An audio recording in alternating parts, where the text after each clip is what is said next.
Good evening, welcome on in. It is ESL Challenger League season number 48, and we are finally getting into the playoffs. Man, I feel like this season has been going on forever. I was having a bit of a quick look back at some of the results from earlier on, and I saw July 31st was one of the match days, and I was like, holy cow, that's a long time ago. But here we are, Pilski, day one of the playoffs, and as far as how things have played out so far this season, I think very much in line with expectations, and the expectation would be, yeah, we've cast the entire season, so we're going to be here again for the playoffs. So nice to be here with you this evening, and looking forward to hopefully a good game. Yeah, I hope so too. It's also good to see, some of these early on games. This is an upper bracket game as well, so both of these teams did pretty well in the season, which when you're looking at teams like Huns, you're looking at teams like Bromo, it's good to see them put it in the hard yards, although Huns is going to have a bit of a revitalized roster going into today, but I'm just keen to see who's going to make it deep in towards the season, the kind of the relative strength of some of these teams, especially coming into some big events coming up towards the end of the year. Yeah, definitely. Lots to talk about when it comes to Huns, but we can get into that in a minute. We should catch up with how things have been going throughout the season and where we're sort of sitting at this point in time as well. Of course, when it comes to, the sort of group stages and all of that jazz, the standings all important. And you did mention that this is an upper bracket game.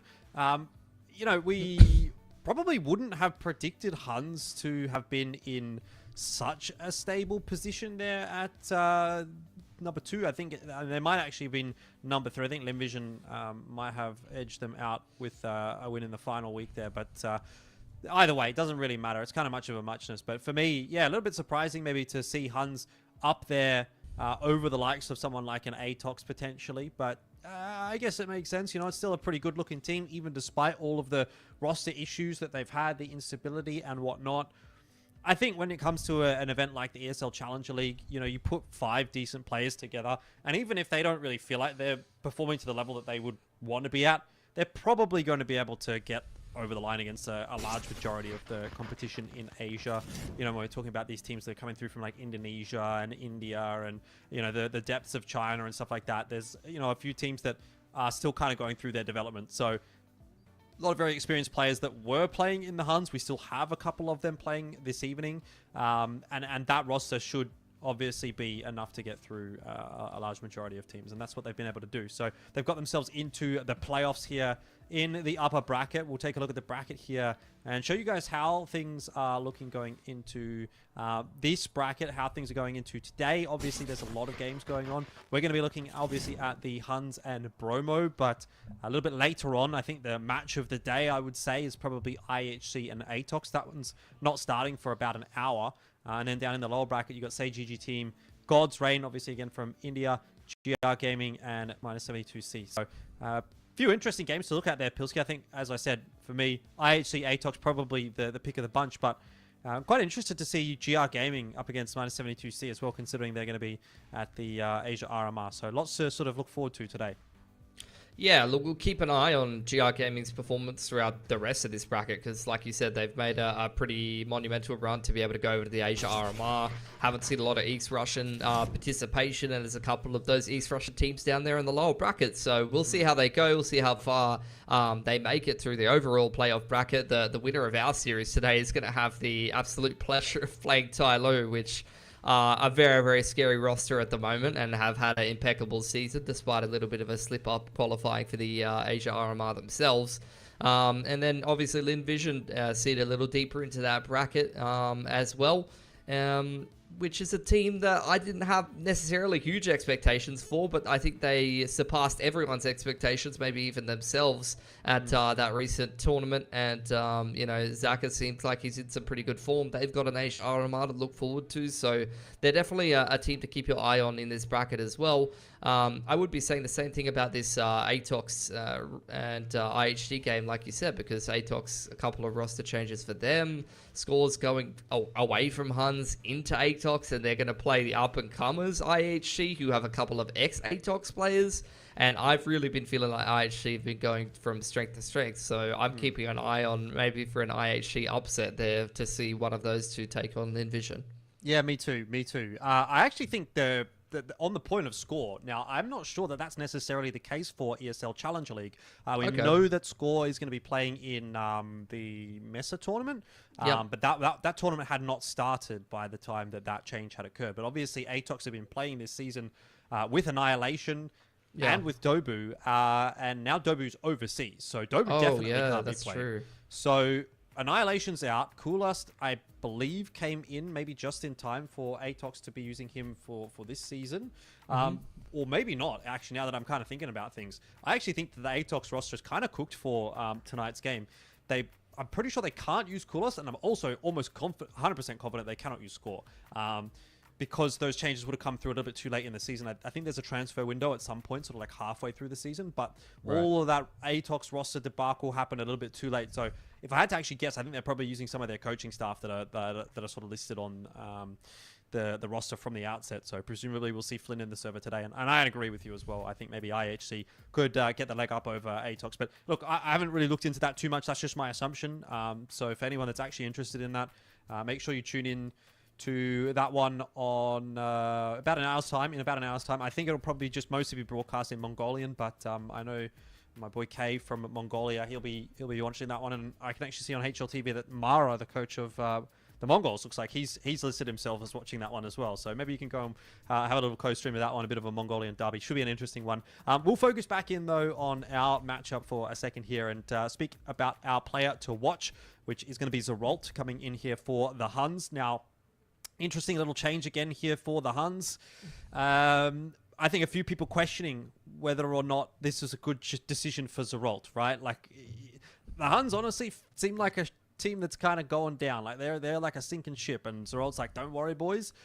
I've brought an inflatable raft or something. I'm going to pick you up, and off we go. So hopefully that'll be the case for Zeralt. We'll have to see tonight, but I think a lot of people are quite excited about Zeralt as an individual, just maybe not so much about him moving back into the Huns roster, which again doesn't seem like a particularly wise career choice. But yeah, I mean, maybe we'll be proven wrong.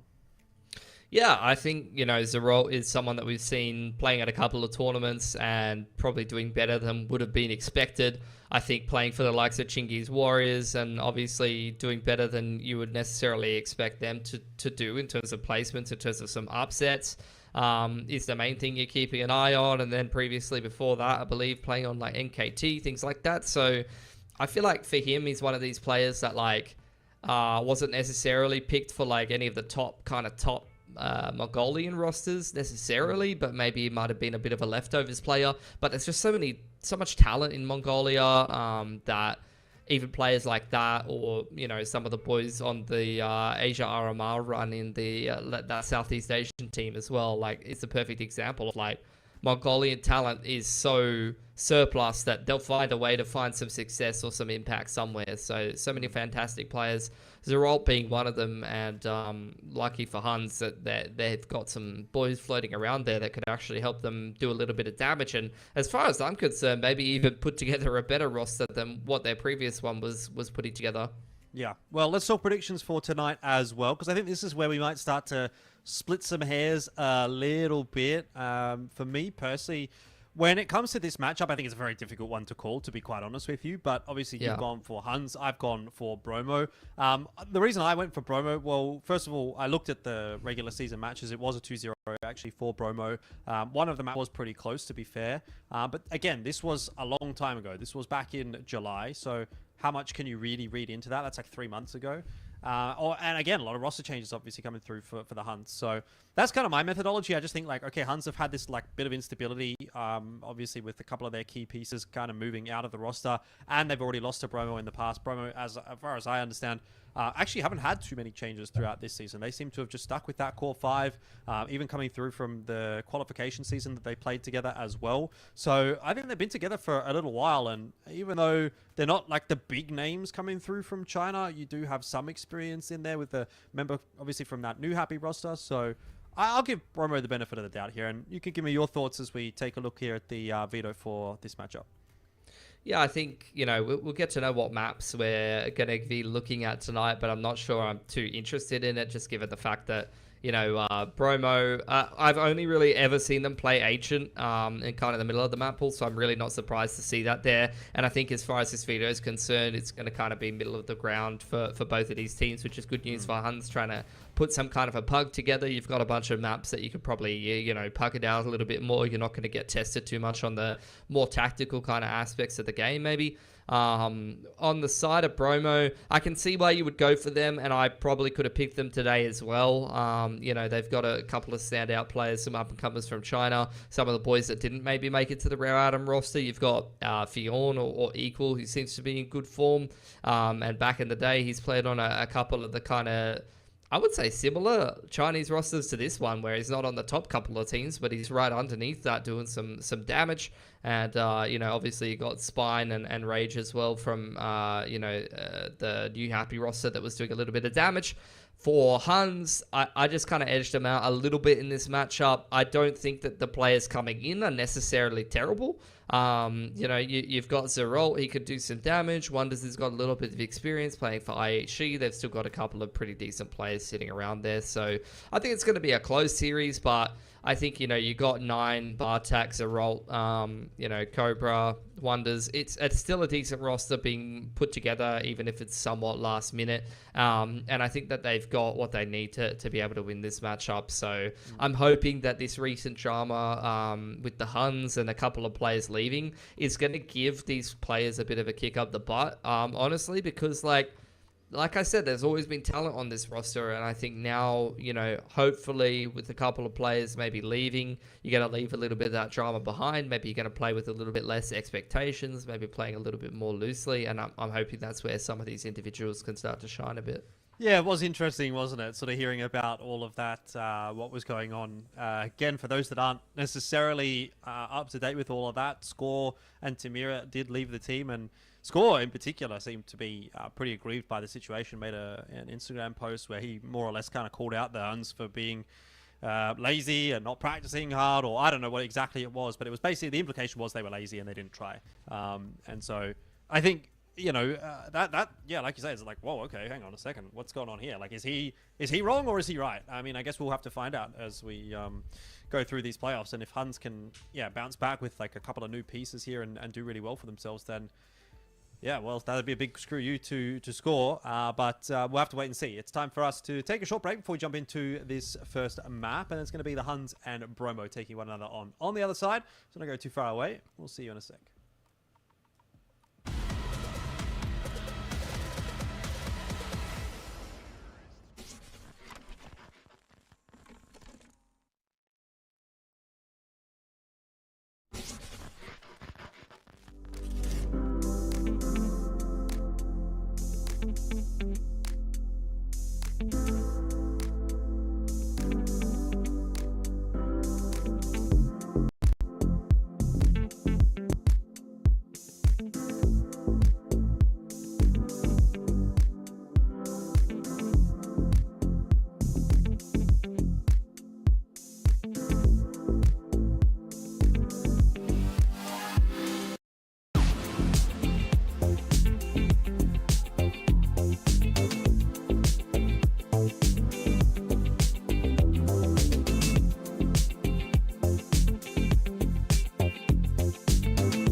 Rightio, here we go. It is time for ESL Challenger League Season 48 playoffs to kick off. It's the Huns and Bromo to start things for us. On the main stream, there is another stream going on, ESL CSB, if you want to check out one of the other games that's happening at the moment. And we'll get underway with the pistol here in the upper bracket match. See if the Huns, with this new look roster, can pose any kind of a challenge for Bromo, who have beaten them a couple of times. So Rolt wants to get into the thick of things pretty early on in the piece and ends up getting himself a 1-for-1, which is not super ideal.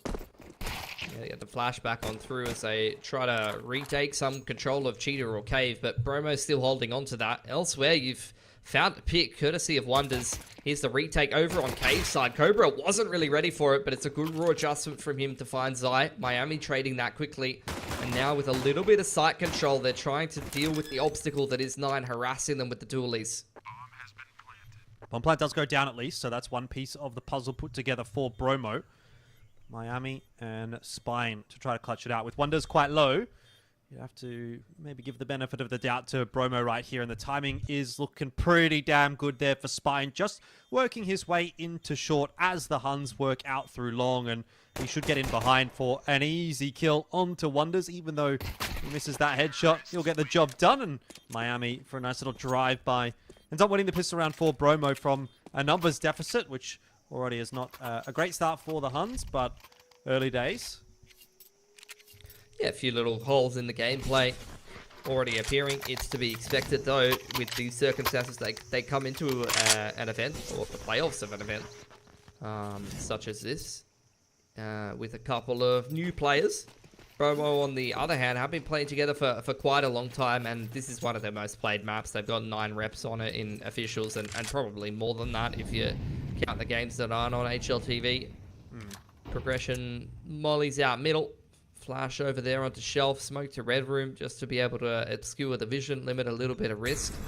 Just a pretty straightforward default here. Another smoke to red room, some smokes being thrown up onto B. It's still a very spread approach. Bromo trying to bait out a reaction from the CTs, which is not coming just yet. They've got the information that B is clear, though, so probably won't be seeing, well, I was going to say too much moving and shaking on the other side of the map, but for some reason, Brashaf wants to have a bit of a look in there with the AK, and that's an interesting decision because he's kind of given away the game that this is where the AK is, guys. Come and get it. And the Huns are more than happy to oblige. Now it's on to Rage to try to chase that down with the MAC-10. We'll spot him out, and by the looks of things there, gets a bink onto him. Lots of damage either way. Nade will finish it off, so that AK will be retrieved. And no harm, no foul for Bromo, but a little bit of a tentative start, I'd say, from Bromo there. Looking a little disjointed, honestly. Yeah. Did not group up too much in that anti-eco. They kind of stayed very spread, tried to feel things out. We'll see if that's a trend that continues for the rest of tonight, because we do know that some of these Chinese teams do like to play a little bit more on the loose side. Obviously, it's not the popular approach nowadays with more kind of structured teams taking inspiration from, you know, old VG Gaming and now, you know, I guess the bones of current Tyloo, although there's less and less of that going around these days. Slow start for Bromo. They take a bit of mid control. Molly allows Zai to get some control in towards Cheetah. They've got some pressure on Donut as well. Brashaf still sticking around outside A, holding on to the bomb. Here's the pressure forward. Zai trying to dive forward inside Cave and find a pick. There's a flash setting up Zerol to go for that pick and retake Cave control, but the anti-flash position is too strong from Miami, and Zai just punishing further. All of these B-side defenders getting dealt with very easily by Huns here, or by Bromo here rather. Yeah, much better round this time from Bromo. Back to the tried and true, pretty standard stuff really. And already starting to get a bit of an idea that, yeah, Bromo might be the team with the upper hand here on Ancient, which definitely has me worried for the health of the Huns throughout the rest of this series. Because looking back at the last series that they played, or the 2 best of ones that they played in the regular season, it was Inferno Mirage, and both of those maps also went to Bromo in that matchup. So even if for some reason Bromo would lose this map, you could make the argument that a comeback would be possible in the best of 3. But the way things are going at the moment, great start for Bromo, 3-0. Money's looking pretty healthy on their behalf as well, and now they're even So we're going to try and take a gun or two away from the Huns. They're certainly stomping around in A long. And they have managed to find Wonders, which is very nice indeed for Bromo. Everything is going quite swimmingly so far. Yeah, very nice start. Money's looking fantastic already, like 4K plus on all of these players. So T-side economy is not going to be running out anytime soon. Just going to be some pistols upgraded around the Hero M4 here. We'll see what Bartak's able to do. Going to be a bit of a mid-stack from the CTs early on. Molly and Smoke trying to push them forward. Run boost for Bartak to push him straight up onto Shelf, which Zai wasn't really ready for early on. He spotted him out there, but Bartak going to get traded down. That's the M4 dropped in the entrance to Cheetah. You can see Nine's going to go forward and try to pick that up, but he's got T's also surrounding him, and he gets punished trying to go for it.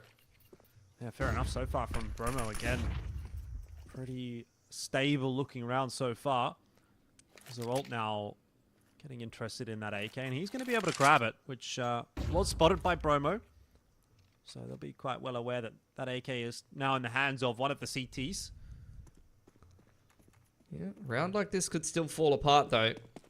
Hero M4 in the right position or a couple of good deagle shots, but positionally, Huns are not really ready for what Bromo is doing. This B split onto Cobra with nothing but a deagle is going to be incredibly hard to hold. Util starts flying in. Zeralt's been able to rotate in, but Cobra caught in the side of the smoke, and no sight lines for Zeralt there, but he's still going to pick one on the cross. Yeah, Rage just kind of floating around in no man's land, but end of the day, not a particularly bad exchange for Bromo. They do get the one plant down. They lose a player, but it's a 1-for-1, so still looking quite stable in this round. Wonders is maybe even just thinking about getting an exit frag here if they work their way back out through Cheetah, which definitely could happen. P250, close range. Definitely going to head in his direction sooner rather than later. Here's the footsteps towards B ramp. Does get the dink off, but not quite enough to finish Spine off. And as long as Spine can make his way deep enough into middle, should be able to hold on to 3 AKs here for Bromo, which is a pretty decent result against the upgraded pistols in Hero M4. You'll definitely take that. Zerol holding on to the M4 into another round. So we'll see what we're going to get here for Huns. We'll see who's going to be AWPing for them today here as well. They have AWP money. AWP's been dropped on over. But recently, who was doing the majority of AWPing duties for the boys. So someone else will have to pick up that responsibility tonight.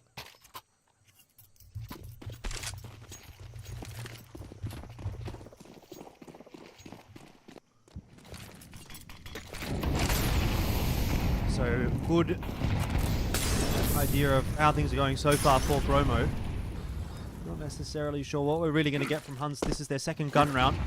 We're looking to see something out from them, and it'll be from Cobra Zera, if anybody, as he's contested at the top of the ramp, and that doesn't quite go so well for him. Zeralt, I think, might have been spotted there by Zai. Maybe not. Either way, he's going to be dealt with accordingly, and it's just not ideal from the Huns so far. I mean, they're kind of just falling over like a house of cards at the moment, it seems like, on that B bomb side, and Bromo are more than happy to take advantage of that. Yeah, they got a lot of punching power. Spine's 8-0 right now. Miami 5-0. Couple of these riflers that are just kind of uncontested in terms of the duels. Makes sense that 9 will pick up the AWP. Saw Score doing it, but I was kind of questioning why 9 didn't have it in the first place when I was watching the Huns last. Brasher very close to picking up another rifle here. That's going to be a freebie onto Wonders. He's hold his trigger discipline a little longer, see if he can find 9 somewhere in the vicinity. But 9 saving over here towards spawn side should be able to hold on to the AWP. We'll see what Huns are going to bring into the next round. 3.4 for Bartak. A second for Shaft looking for it, but the shadow advantage is a little bit too much. What to do here for Huns? Could definitely put together a light U2 for rifles. You have the potential to drop at least 2 rifles with the 6.9k as well as 9's extra funds. That's what they're going to go for. So, much more decent looking buy than I was expecting here from Huns as they max out on the loss bonus heading into round 6. But I'm not sure how much that's going to change things. Bromo is kind of picking them apart in every situation. Bit of a change up here from Bromo. Head towards the A site. They're not being too slow about it. They wanted to go, there's no doubt about that, but the Molotov's going to keep them at bay for now. Rage on the flank very quickly through Donut. He is smoked off, but honestly, he could find a cheeky timing if he just pushed that smoke. The fight is happening outside of A-Long. And you've actually got two players behind that smoke in Donut who eventually are now going to have a look. There's Rage for a double kill. Picked his timing nicely, and Bromo look like they're going to get their 6th. And Pilsky, I'm starting to wonder if we're even going to have a competitive map here, because it's going to be a 6-0 start for Bromo, and Huns have not looked competitive in any of these rounds. Nah, it just feels like Bromo is going into one of the sites or choosing what their approach is going to be in the round, and no matter what happens, they're going to get in there one way or another. That's the perfect example of it. So much counter utility, multiple rotations. You can see 3 players there for Huns ready to defend A. 1 on the rotation, 2 that deep into the site. They had smokes in Donut over towards main, multiple well-timed Molotovs. It's not like they didn't have the reactive utility to be able to shut that down. The difference is simply just that Bromo are shooting a lot harder right now. These Chinese riflers, sharp as hell. Spine continuing to go for the hunt here, wanting to take every gun away from Huns here. 9 struggling to hold on to his orb. Some very nice shots to keep himself alive. But that's a bit of a wooden spoon prize at the end of the day when you're down 0-6. Yep, that spoon is wooden and maybe on fire at this point for the Huns. It's not looking very good. Get a nice little replay here of Rage with that timing push out the smoke. And I think even if Rage goes down there, there's the second player still that can push through that that donut smoke. And Huns were probably up the creek without a paddle, regardless of whether or not they were able to get rid of Rage there. So, yeah, 6-0 lead. We'll get a bit of a pause out here. Look, if I had to take a quick guess here, it's probably a tech pause at this point. The Huns did have some tech issues before getting into the game.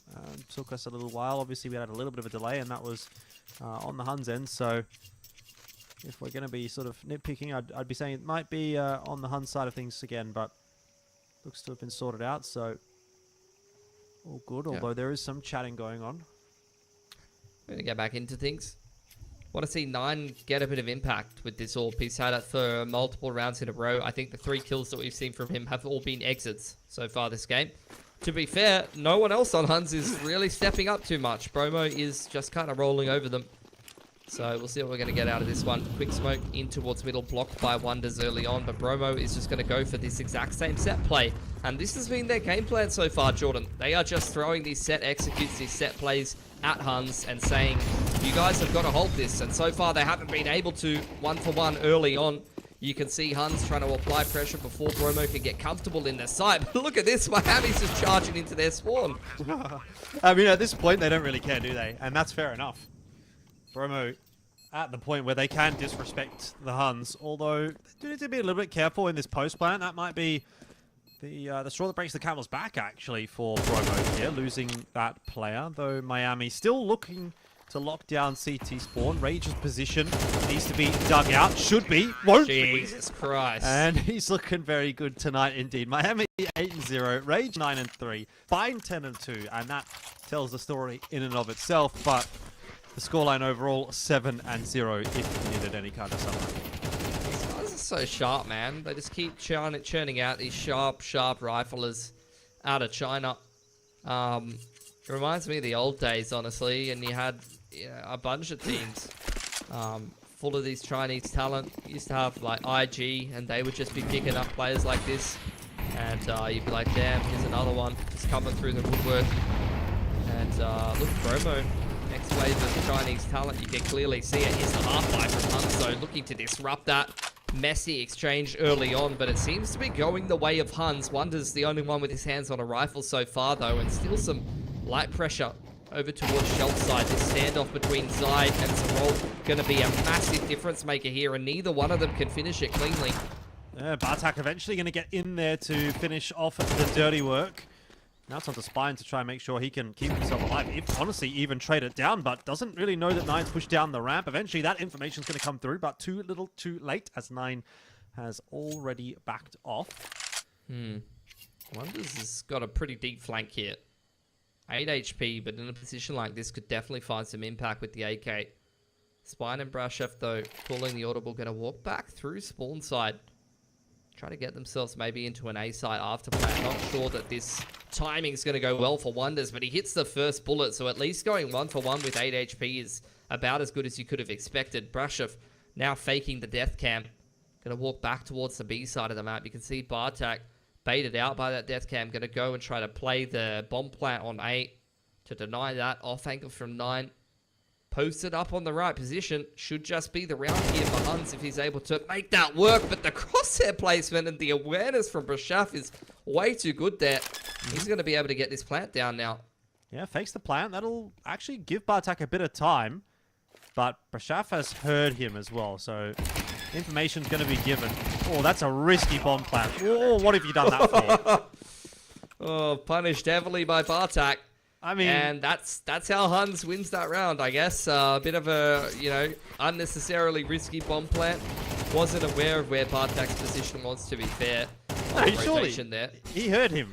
Oh, he heard him running around. He absolutely heard him coming in from CT spawn when he faked the tap. I'm trying to give him a break, John. I'm trying to give him a benefit of the doubt here, right? You're trying to be a nice guy. That was full cap from Brashov right there. Like, if I'm sitting in the TeamSpeak there, I'm like, look, the only words I know how to say in Chinese are probably not safe for this broadcast, but you can just imagine. Control taken here. Bromo trying to break that. Flashes up over the top, and so far things are going well for them. Nine's got to hit a couple of shots. He's mostly only hit exits, and they're trying to chase him down pretty heavily now. He's trying to get out of dodge. Almost lines himself up a collapse, but he will keep the numbers even for now. Not sure what that is, though, from Zeralt. I mean, he's just gone missing down the ramp, gives up the numbers a little bit, and rages into Red Room. Nine's going to catch him on a timing. Will miss the shot. And goes for the repeat. My goodness. Yeah. I guess knew that he had to take a bit of a risk there to try to win the round because it was falling apart pretty quick. Smart for the Huns. Cobra's there has made noise. His position now known, and Zaya's just going to wait for him. This is just a messy game.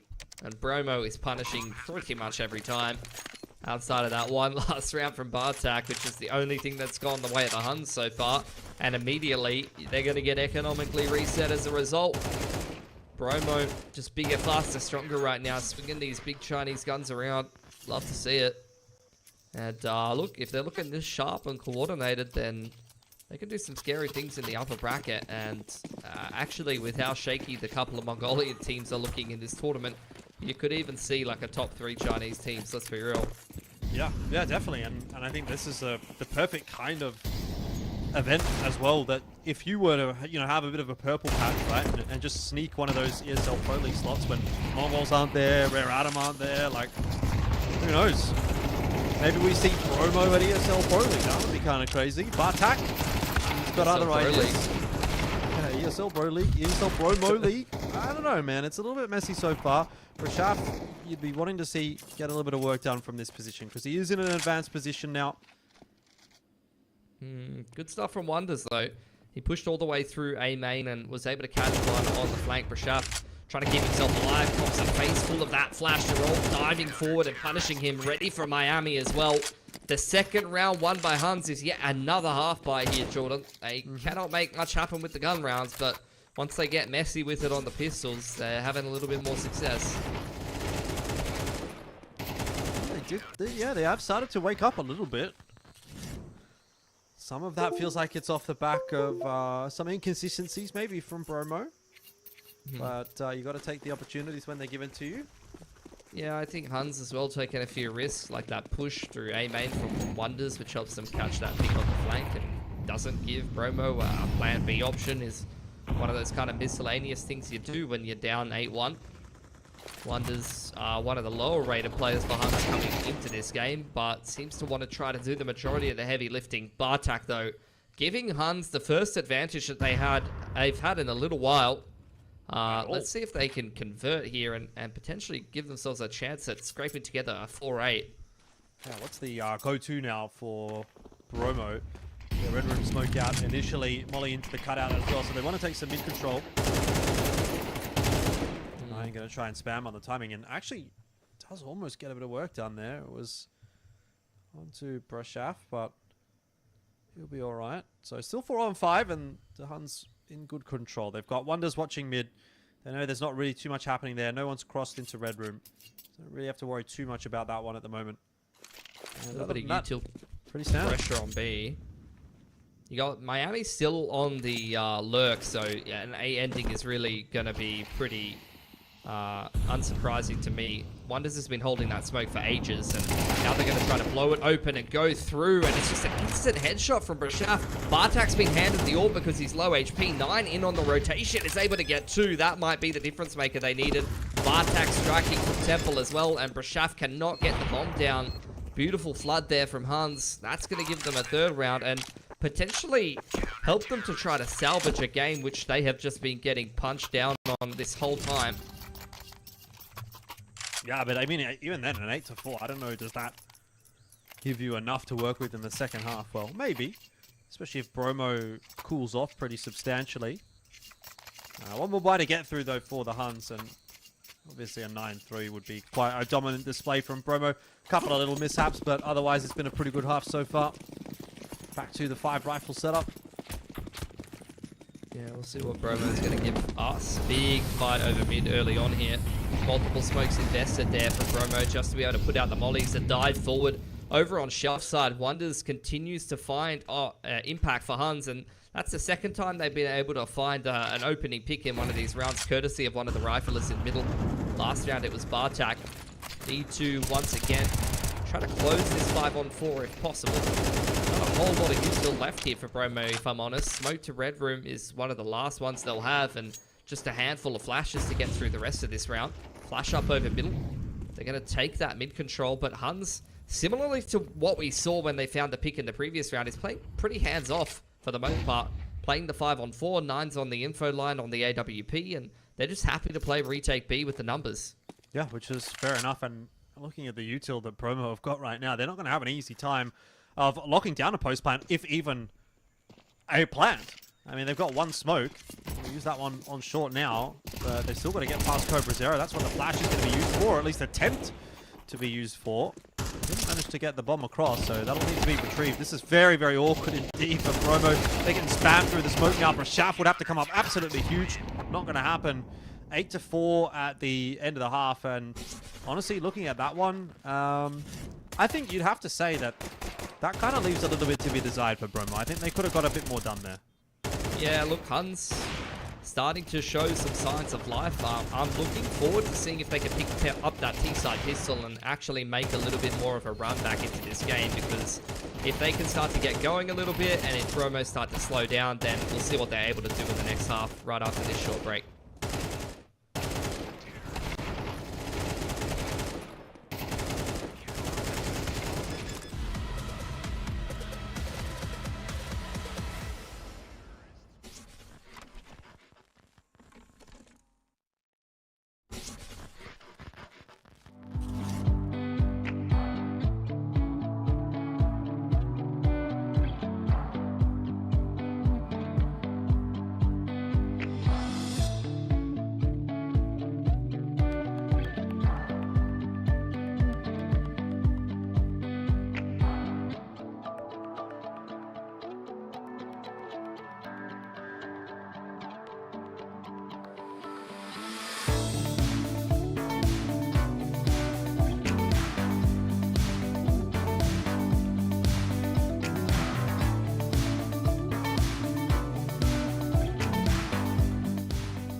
So, second half, ready to go. Bromo 8-4 over the Huns on Ancient thus far.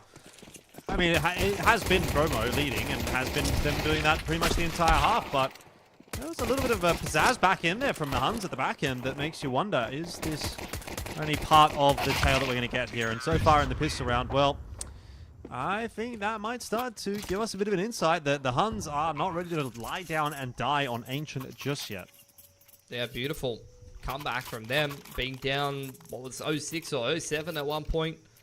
Started with a couple of half buys, got them to believe in themselves, and then actually won the last 2 gun rounds at the end of the half, followed by the pistol. Starting to pick up some momentum now. No investment here from Bromo. Going to wait until round 15 to buy some M4s and armor. Rage is feeling sharp with the Deagle though, and you can never count out some of these Chinese aimers with the Deagles, so he's the man to keep your eye on, but he's not going to get to do much with it. Breaking the smoke over on Red Room, trying to punish any of these USPs, peeking top middle. So far, everything going pretty swimmingly for Huns. Yeah. It's going to be a little bit concerning now for Bromo. They were looking so dominant. Probably first 7-8 rounds of this map. But not the case anymore, and starting to get the feeling that the Huns might come back and win this map if things go to plan on this T side, which so far so good, right? Pistol round.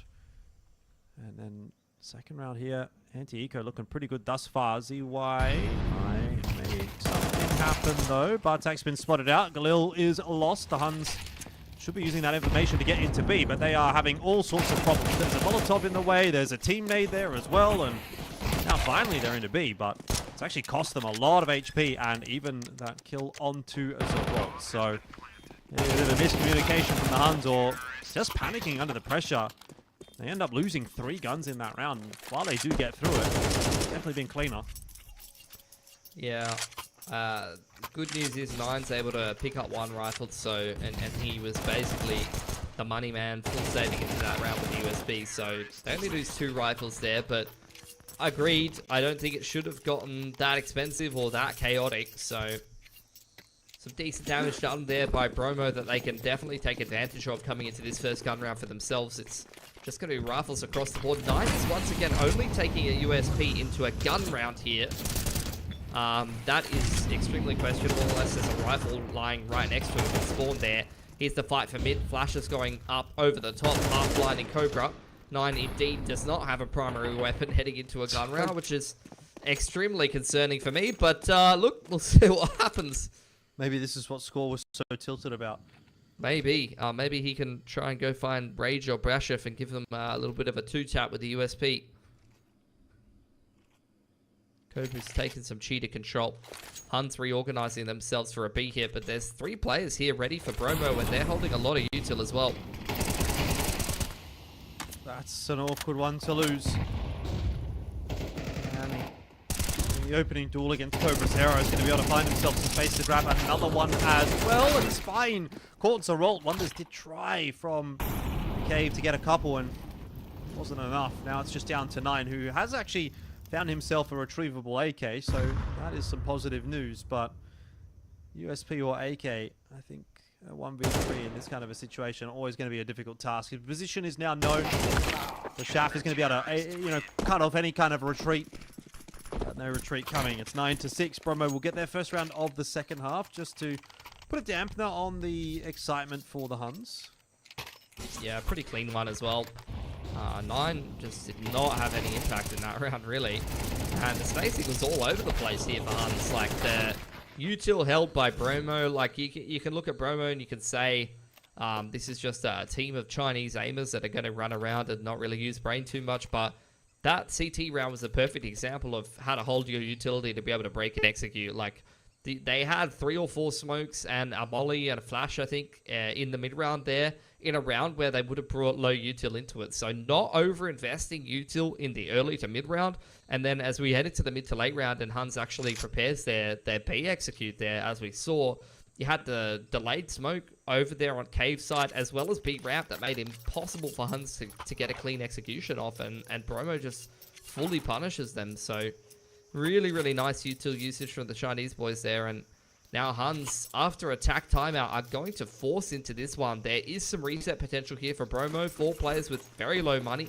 1900 loss bonus. This could be a pretty big swing round, but on the flip side of things, if Huns loses this one, they're going down probably 11-6 here. That would be bad news indeed.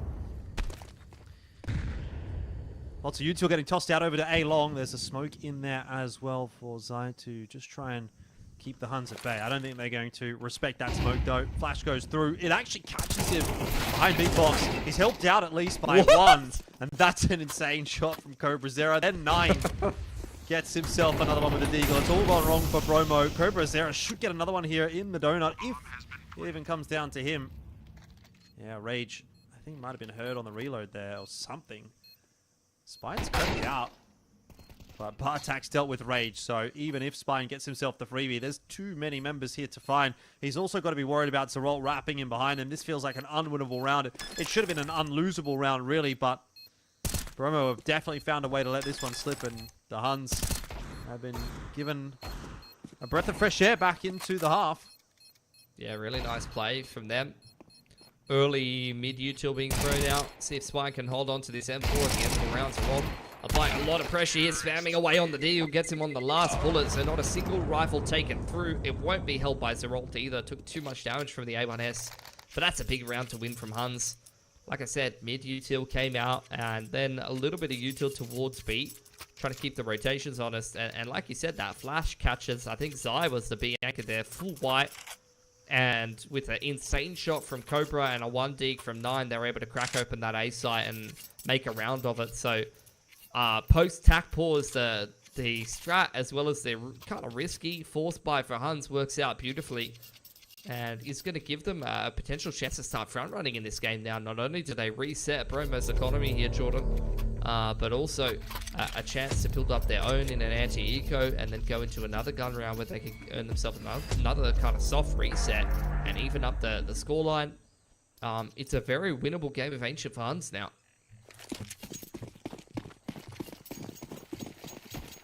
Not too surprising that we're getting a bit of a messier one. That is ESL Challenger League Asia in a nutshell, really. I mean, even at the top end. Especially this matchup, though, just had roster changes for Huns. And we know that Bromo loves to get down in the mud and do some interesting things, creeping around the edges of smokes and doing some miscellaneous plays. But to be fair, they have probably been the more structured of the two teams today so far. Yeah, I mean, you can't really expect everything to go to plan in a round like this one. Miami, not going to have much of a chance there against Zerol with only a USP. So it comes down to this push out from A long. And honestly, the timing on this one doesn't look too bad if they just work their way into middle. But Bartak might just have a bit of a look back and deal with it pretty comfortably, you would think. Not quite going to come over to him, but Wonders will grab it. So all's well that ends well, and the Huns go to 8. The scoreline deficit now only 1. Feels a little bit ludicrous given how this map started. Oh, 100%. And maybe that's Bromo letting the foot off the gas pedal a little bit. Huns making a huge run back into this game. And with a round like that went as cleanly as it did, they've got some good money to be able to recover from a loss or two here. Bromo, 2.9 loss bonus for them. On to another one of these rifle-centric buys with a decent amount of util. They're going to take some mid-control early on, but Huns looking to pick up the pace straight into B here. Spine, ready, and nicely dealing with a double kill for the M4. So Molt is stomping around on the side. I'm surprised that no one was prepared for him there, and almost gets away with a couple, but in the end, Bromo, quick rotation across, will get the job done. 10-8. Keep themselves with their head above water. Really nice hold there from Bromo. And now Huns, like I said, had the money to be able to recover from a round like that and do, again, have some reset potential. 1900 loss bonus for Bromo. Did lose a couple of guns in that last round. Buy comes through. Nine's going to actually buy himself an AWP, which is going to stop Bartak from being able to be dropped across an AK. He'll have to roll into this round to protect Nine, which, to be fair, he made look really nice the other round, so we'll back him with it. Util exchanged on middle from both teams. Nine trying to punish anybody diving forward onto shelf there. He might even get an opportunity if one of these riflers pushes the issue a little bit. And that's just what happens. Rage pokes his head up around shelf, was not expecting an AWP in a round like this, did not read the economy well, which, to be fair, you're really not expecting an AWP from Huns in a round like this. One player with just a little bit more cash than the rest of the boys, and you get punished. Yeah, 9 up to his usual tricks. But look at the map control still for Bromo. Full control on middle. Pretty advanced positions towards B lane. Yeah. Obviously having smoked it off, and so Huns are going to take some time to clear that out. Nice nade onto Zerolt. They're going to have to leverage this map control in these forward positions in a way that wins them the round, but they're getting bullied and pushed back by the utility here from Huns. Zerolt reworking control of Cheetah and pushing Miami out of it. Brasher still on this mid-info line in from Donut. Full retake A setup, leaning heavily towards a B defense here for Bromo. Molly's gone a little right. But this is just util pressure from Huns. I don't think they're committing to be here. I don't think so. Yeah, Nine's just looking for a pick, and they're just trying to draw rotations back across the bomb's heading back towards middle. Ooh. Shafis right here. He could line them up. He gets himself just the one. So I'd honestly be saying I think Huns get away with a little bit of luck there. Still, they might not get the bomb plant down, depending on how this filter comes through from Bromo. Cobra Zero doing a good job of holding it off, and now Miami actually a little bit scared. It's going to allow that extra play to go back into Donut. Spotted him out, but somehow the Huns get through that round. I don't know what to say about that one. A couple of instances where it looked like a Bromo player could grab one or two and didn't, and so the Huns again bring it back to a one-round deficit. And Nine being excellent salesman there, diving up B ramp with the AWP, getting isolated by a Molotov, but creates enough space for the rest of Huns to get into that A site. Like you said, it was a bit touch and go though. Brashaf could have definitely multi-fragged there if not traded quickly enough. Cobra also really important 2K holding onto the site. But regardless, Huns reset Bromo again, looking to even up the score here, 10 apiece. And now we're starting to get to the point where you're probably going to get a pretty solid teak side economy if they don't lose too many guns here to Bromo, and Bromo's going to start to really push up their loss bonus towards the end of the game. So a couple of important gun rounds to decide who's going to win this game of Ancient here.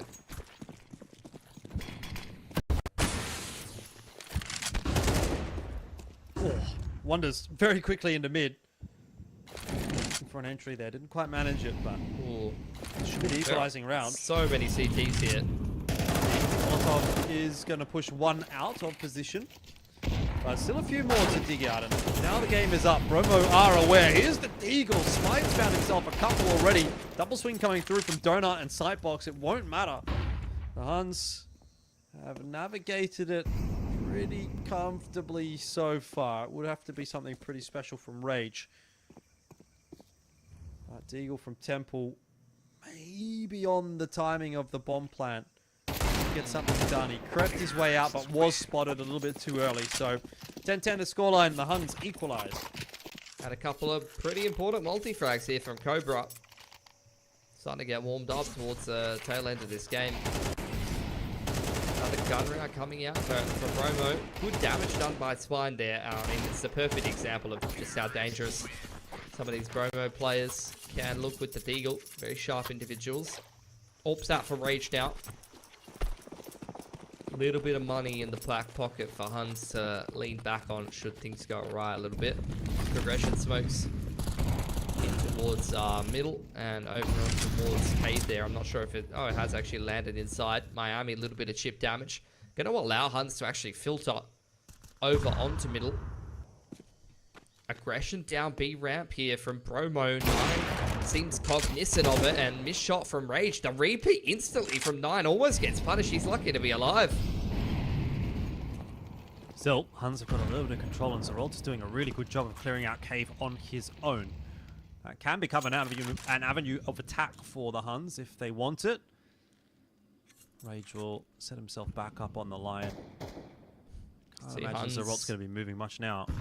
They're anticipating aggression. They just saw that attempted B ramp push. Now you're going to get the high-low here from Bromo, or even just the boost up. Rage to take the first shot.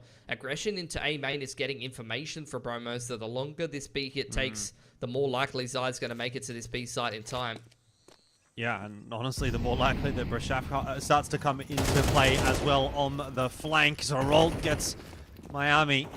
That is Cave taking control of, but there's still some util to hold the Huns back. The flash will keep them at bay for a second. Rage is watching the smoke on the ramp, but he's got to be worried about what's happening behind him. And unfortunately for Bromo, it's fallen to bits on the timing. The Huns make it work on their way in. Now it just comes down to whether or not Brashaf is going to be expected.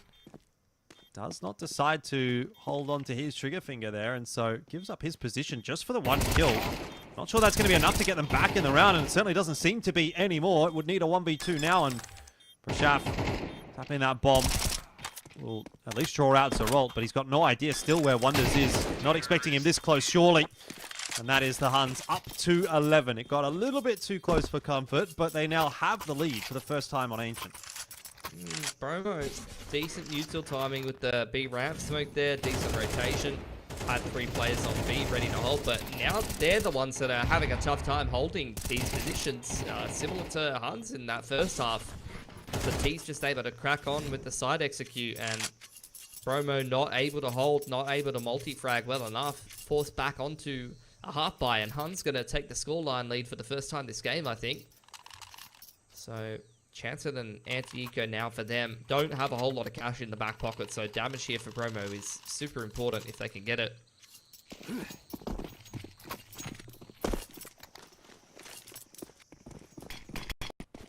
3 MP9s and a dream. Shaft's going to jump quickly into Donut, but MP9 on A. And 1 on B, 1 in middle. Spine could maybe actually catch a player here. Spot him? Yes, he did. So that's already 1. Yeah, no mid control here for Huns either. AK gonna be juggled back if possible. Huns with the man disadvantage though. Shut out of middle. Still spread quite heavily around the map, anticipating aggression somewhere. Side's been boosted up here. In that close A main position. Not really a clear path or plan here of what Huns is intending. Bomb still left behind bottom of B ramp. They're going to go forward and re-clear middle in the meanwhile, though. Bromo in the mid round searching for information, re-clearing A main. And once again, similar to the other round, you're going to get the rotation back across through spawn side from Rage. And the longer that Huns take to get this going, even the jump spot is going to be great information for this flank to come in. Oh, I don't know if they're going to be prepared for this one at all. Oh, spotted one of them quickly. Trade needs to come through from Wonders. I don't know again whether he's expecting a second player though. Brashaf coming here for a freebie. Oh, gets it done easily. This is not good. Huns could get reset here. There's another dink. They cannot afford to lose this round. This could be the game won by Bromo right now. Bomb plant yet to go down. Molotov singeing the feet of 9. Rage is going to dive through the smoke. No, he's not. He's been hurt though. Brazera pop some shots in there and now has to go into the smoke himself. This is an absolute mess. The Huns have got no idea where those CTs are. It's all down to 9. Brashaf, what's going on? He's looking for a gun or something on the ramp. I have no idea, but the Huns up to 12 and now on map point. Map point, but took a lot of damage there. So 1400 loss bonus. You're going to get AKs dropped across here from 9, but if they lose this next round, Huns, could be an easier time at a reset and potential OT here for Bromo.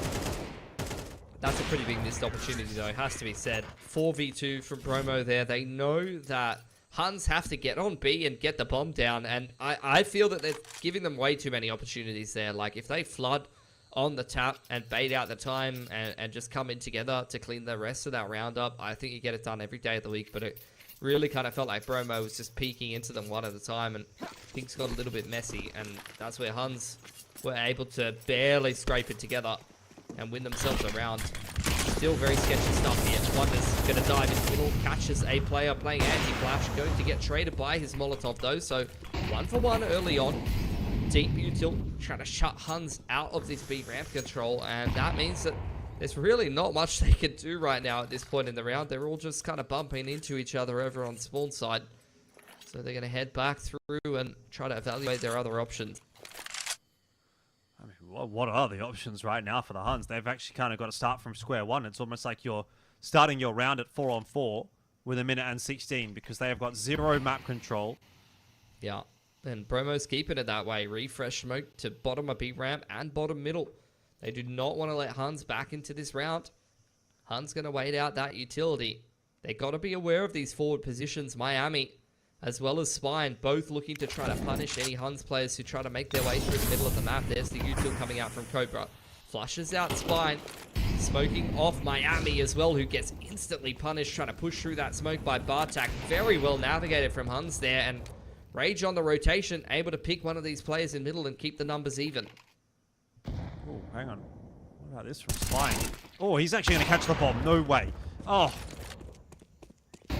It's just disappeared. In a brief moment for the Huns, 2 players go down, and now it's on to Cobra Zero, who has to actually dive into mid to collect the bomb. He's going to try and do it. First of all, baiting out a couple of shots, but he knows this is an almost impossible situation. Hang on, that's a Sharpie. What is going on here? He's trying his best to just conserve ammo as much as possible. Surely he knows there's a player close, and he does, but good effort. 12-11 though, and we might go OT. Yeah, Huns are brokies. Instant reset from Bromo, despite the fact that they couldn't get no half bar across the line. They did enough damage to hamstring Huns' economy to the point where as soon as they win round 23, it's an instant punish. Back down to Tech 9s and Armor. Cobra with the richest player with 3.4, probably onto a Galil.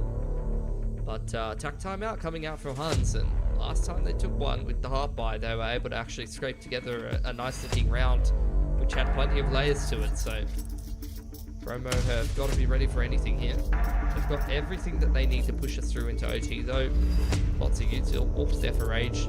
He was putting it to good use in that last round.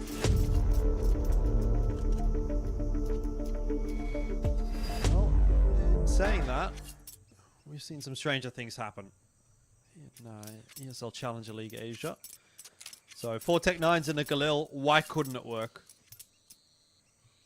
Well, see what they've come up with. Bromo have got more than enough util to deal with any shenanigans here.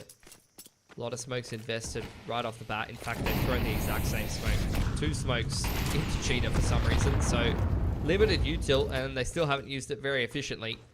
Looks like it's going to be a big timing play, but the smoke onto B ramp is going to give them issues already. I'm happy to wait it out. Still got 1 smoke and a few flashes to get into this B bomb site, but I mean, just look at it. Another smoke onto Cave. Here's a smoke brought in by Brashaf. Like, they're waiting for their timing here, and yeah, there's another B ramp smoke. You're not getting into the site, and this is the util usage I was pointing out from Bromo. In the meanwhile, again, push through A main. Zai's taken the entire map and spotted out some roll, and now Huns, though, they've lost the entire map, and they've got to do something. It could just end up being a donut push right here. There's going to be smoke for the red room.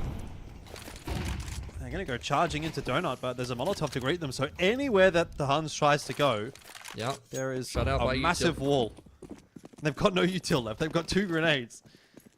So they're just going to try and beat Bromo on a little bit of a jog around the map. Now, hopefully they've been doing their 200-meter sprints. They have managed to get to the site, but I'm not sure that's going to really help them out all that much. Sorok gets himself 1, and they'd need a miracle to win the round from here. That miracle may be named Wonders around from behind. His position, not necessarily known, but he does actually run 1 member down. It is now, though, just Wonders with 20 seconds left and a bomb to retrieve on B in the midst of 3 Bromo members. So, look, if I was a betting man, I've been called not super smart in my time, but I think that round was pretty over. So 12-12, and we will go to overtime. Yeah, perfect util usage from Bromo there, just stalling Huns out at every twist and turn. Could not get a good angle to get onto B there. Smoked out on Cave, smoked out on B ramp multiple times, and then you had actually the layered flashes on the pillar side, which made it very hard for them to scale into the site. And with Bromo fighting from the rotation positions, as you mentioned, Huns earlier in the round had pretty much used all of their util, trying to, you know, go from plan A, B, C, D. They really didn't have anything left to cover up those deep lines, and Bromo took full advantage of that. Tack timeout going into OT now for Huns. Why was there no tack timeout at all during the game? Well, it says they've used 3 out of 3. I don't think that's true, is it? Yeah, they've used all of them. Yeah, we've seen multiple attacks. We saw the attack before the half buy where they reset Bromo's economy, and then we saw attack right before that last round in round 24, where they did run around the map for, you know, that entire round, and Bromo just destroyed them with util. I guess I just thought that there was that like tech pause, and that sort of felt like the only pause that I really There was a tech remember, pause and 2 attacks, yeah. Okay. But Bromo has not taken attack. Bromo's taken the rooster approach, which is fair enough. Yeah, don't worry about attack balls. Shoot. And look, it was going alright initially.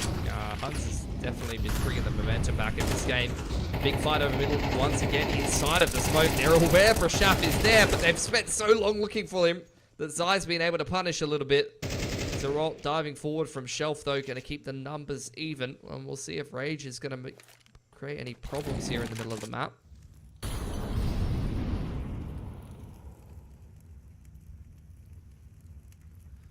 No problem so far. Bromo, though, on the push-down B ramp. Brazera watching for it. Gets the early information and a headshot on the spine. Now Miami spots him out as well. So, decent enough trade in the end for Bromo. Still somewhat indicative of the intentions of the Huns, seeing players sort of lurking around on B lane. So, Rage needed information. Decided to go for the peak. 9. Punish him for that, and it's an easy call to go A. You know where Miami was last spotted. That was on B ramp, so he's not on A. He goes through the smoke. Oh! Hit a crazy shot onto Zeralt. Luckily, 9 was there with the no-scope. No, 100% that no-scope doesn't hit, and he's won that round. Very nice raw adjustment into Donut. Missed AWP shot with 30 HP. That would have been done and dusted. 9 is very fortunate that no-scope hit. 9's been hitting some good ones today, actually. Yeah. Couple of crackers. Huns up 13-12 now. Bromo with another buy back on in here. Have not been going towards the AWP in overtime. Just relying on this rifle-centric gameplay. To be fair, Rage has not had the best of games. Barthak's just going to die to util. Oh, Zai! He shot his teammate in the side of the head, full blind. The A executes come out in the meanwhile, so he'll have an opportunity to make up for that. Oh, this Molotov spread is not quite going to deny the one plan. Oh, this round's got it all. There's a Molotov now into Donut. And Rage spots a roll on the exit, but he'll be forced away by that TU till the Huns. Putting together a pretty good looking T-side so far in the OT. Cobrazera nice and clean. Those last 2 kills into Donut. And that is 14-12. The Huns on their way to victory now. And Cobra's actually been phenomenal. As Huns has started to warm up, he's actually by far and away been the standout here. A lot of key multi-frags in these T-gun rounds, and he's cracked triple digits ADR now. As we head in towards these dying moments of OT here. Bromo's going to call attack timeout. They need this last CT gun round. Otherwise, they are forced to go flawless on their own T side of OT. Rage is going to pull the AWP out. Potential for a double AWP here if they want it.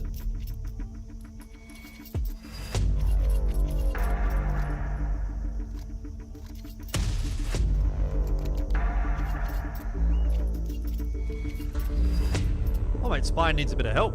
He's breaking his spine trying to carry this game. 24-17. He's doing pretty well for himself. His best. Is this going to be a tech pause, is it? I'm guessing. You get that. I have to say, though, it's not as bad as it used to be. Do you remember, like, the days where an online event would, like, the whole day would just get cancelled sometimes? That, like, almost never happens anymore. Yeah. It is fortunate.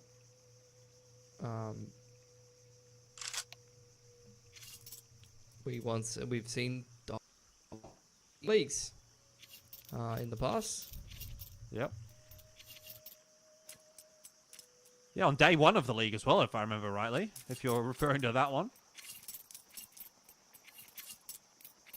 It was that might not have been due to tech issues, though. It might have been, let's just say some banter got a little bit unhinged, maybe. I think we're thinking of different examples, actually. Oh, yeah, definitely thinking of different examples. I'm thinking of an ANZ champs. Oh, okay. Well, look, back into the action now.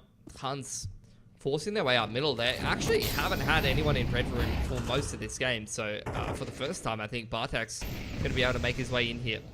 Big ramp aggression on the cards though. Spine and Brasher trying to make something happen. Cobra has been fantastic at punishing this thus far. And both him and Zerolta are kind of ready for it. Meanwhile, a bit of a creep going on the A side of the map. You got some good presence here from the Huns. I mean, red room control, definitely. They're going to lock down B lane. And if these guys on B lane actually spot out 1 or 2 members, that might be the go signal for the guys on A, who are setting themselves up pretty nicely for a timing. I think they've got to go soon, though. Rage will be challenged by 9. That's not going to work out at all.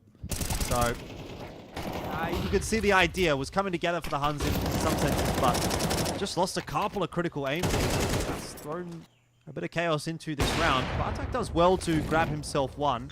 Now Wonders needs to try and actually get out, because he could somehow go back to A, but being flanked by Brashaf, and that'll be that. So first half of OT, 14-13, the Huns go 2-1.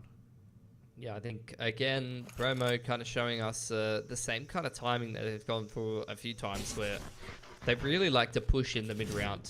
Like, once it gets to 50 seconds, they're very much looking for information. You can see at a minute there, they just pushed down B ramp. They wanted to do it in the early portions of the round. That's where they definitely would have been punished and had been punished previously from Cobra, but just a little bit more patience.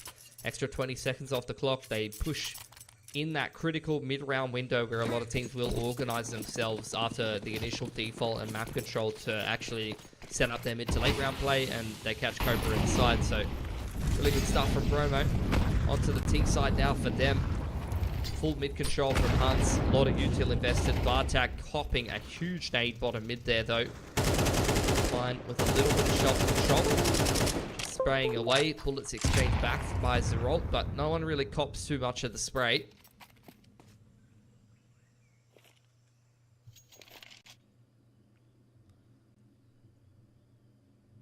Bromo going to be patient.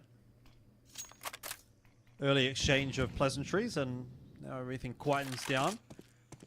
Rotates coming over to the A side of the map from Bromo, and by the looks of things, it might just end up being a set execute. You got Miami sort of sitting in the corner, ready to line up a couple of smokes, one for long and one for short. You can throw both from there. Still a fair bit of util here from Huns to make this execute difficult. In it goes though.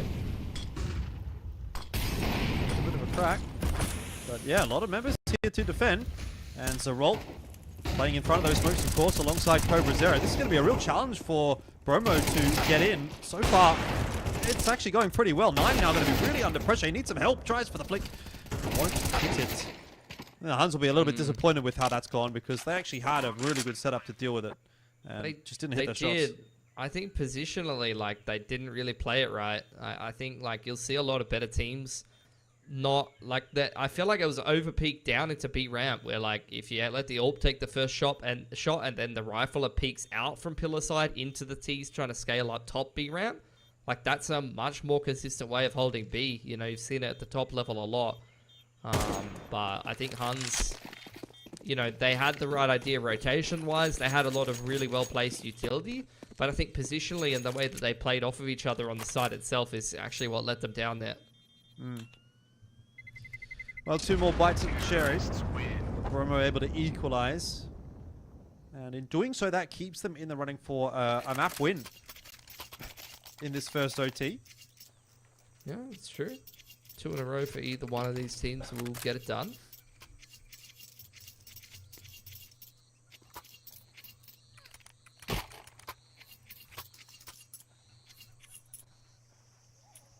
Bromo, another big side execute that, despite numbers going over there from Huns, they're just able to kind of break in there with the big pack of riflers and still make something happen for them. Make stack on Wonder's position, not quite timed right.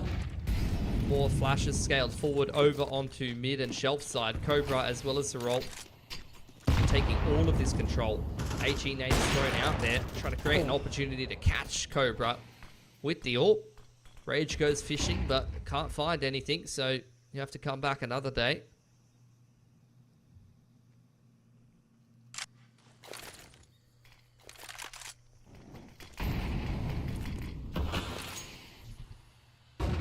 Back over to A this time for Bromo. The Huns got to be aware of that at this point. I mean, you've got two guys that are already progressed on B lane. You have to be sending 9 over. And he is hightailing his way over to A, but have a bit of a peek in the mid first, and that little bit of timing may well allow Bromo out onto A. I mean, he's smoked off anyway. You have to get past these two players. Donut setup. The high-low hasn't really worked out. 1-4-2, but 9 is close by inside of the smoke. What kind of magic can he do? Well, it's a disappearing act, apparently, as he'll just slink away into CT spawn. Maybe a bit of a wayward flash there from Cobra Zero. I'm not sure if that was maybe meant to go over the top. Didn't really seem to do too much, and now the job's going to get more difficult by the fact that 9 has gone down. So Rolt will need to do a very good job on the entry here into the donut, and is unable to. So Cobra Zero, unaware that there's extra players there, will allow the next round to go to Bromo. And once again, Bromo have the chance to close it out here on map 1. It's been very back and forth affair. Again, Bromo just cracking into that A site with a big pack of players across mid site, and I felt like Huns just didn't have that great of a setup. They had no util left in the mid to late round to be able to hold A, and all they had was kind of this weird high-low and cave with another player on the site, and it just isn't really good enough to hold down all of these players swinging in from Bromo. A lot of util invested early on in mid. What a nade stack onto 9 and Bartak. Wonders even copping 26 points of damage from it as well. Just $600 worth of HE nades completely wounds Huns for the rest of this, I mean, map-defining round. This could be it from Bromo off the back of that util damage if they're able to capitalize. I think you could have just left it at map if it wounds them for the rest of this map, because that might actually be enough to win it for Bromo. There's another nade over the top. That one just not going deep enough to catch Cobra Zero. And again, Bromo's just going to keep things simple. Rage is boosted up, just peeking into 9. The disrespect. 2 smokes invested on B ramp as well. Huns just tripping over themselves. A full spam onto Zerold through the wall. He was one of the high HP players, Jordan. Yeah, it's really fallen apart, unfortunately, though. We still have 2 members here toward the B side of the map, so maybe they can make something of this round. Alternatively, it may come down to Wonders. Miami makes a bit of a meal of that fight. Wonders would need 2, and he doesn't get it. Could have gotten 2. Maybe we could have made the argument, but Cobra Zero and Bartak very low, looking for the retake here to maybe even deny the bomb plant. It's not going to happen. Bomb was planted safe by Spine. No other movements required from Bromo. They've set themselves up nicely. Now, there's a flash over the top for Cobra Zero. It hits nicely onto Zai. So we're back into the 2-on-2, and a couple of quick headshots could keep Huns alive, but they won't get the chance to fire those shots, and that's 16-14. Map number 1 going the way of Bromo. It was a bit of a longer one, but it really takes you back to CSGO, doesn't it? Oh, yeah, 100%. Nice tight game. Went all 30 rounds. Really back and forth action though, despite a really hot start from Bromo. Huns were able to come back into that game swinging and actually put themselves in position to win it up 12-10 towards the end of regulation there. So good stuff. Bromo keeping themselves resilient. Had a really good CT holds and a couple of really nice team side executes that you know, for the most part, was a lot of their success during that game. So I'm keen to see how much depth they're going to have across the rest of the map pool, because Ancient is their pick into this series and one of their more kind of played maps. And, you know, you did still see Huns with a couple of, you know, last-minute additions keep pushing them all the way to 30 rounds there. Yeah. Look, I don't know. I think sometimes when it comes to Ancient in particular, I do have a lot of positive things to say about the Mongolian region. I think like every Mongolian team I've ever really watched has a decent enough grasp of Ancient. It seems like one of those maps that gets picked up a lot domestically there in Mongolia, so I assume that they do get their reps on it. So that may be a bit of an argument towards it. As far as the rest of the map pool is concerned, obviously we talked about that briefly, but Inferno and Mirage were the 2 maps that they played in the regular season. So both maps that we've already seen Bromo get a win against the Huns before, and maybe that'll happen again. Let's look at Zerolt's stats though, and see how he did in that map. It was not exactly an outstanding effort from him. 15 and 21. I saw someone in the chat saying maybe he's still like trialing here for the Huns as well. So if that's the case, then probably need to step up for map 2. Yeah, might need to put up some better numbers than that. And, you know, we've seen him be a pretty solid player from Mongolia in a couple of different rosters. So we know that he can put up the numbers here. I think Bromo's a pretty decent test for him. So, you know, definitely going to need to see a more solid across-the-board performance from Huns, because I think they were a bit up and down, but for me, definitely Cobra was the standout there. Like, if you're pointing to one rifler who was dragging Huns, kicking and screaming through that game, particularly with those T-side multi-frags, that guy was an absolute monster in the early to mid-round, locking down that lane and the B-ramp aggression, but also once you head into some of those post-plants or try to crack into the sites, he had a couple of really important multi-frags that won Huns a couple of really, really big rounds. And we will head into a short break as well before map number 2. We'll see if Bromo can lock it in 2-0 right after this.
Yo, welcome back on in. It is ESL Challenger League season number 48. Right now, we are in the upper bracket of the playoffs. It's the first day, actually, of the playoffs as well. So, lots of games going on. If you're not interested in this one, I'm sure you can catch another one. You can check them out.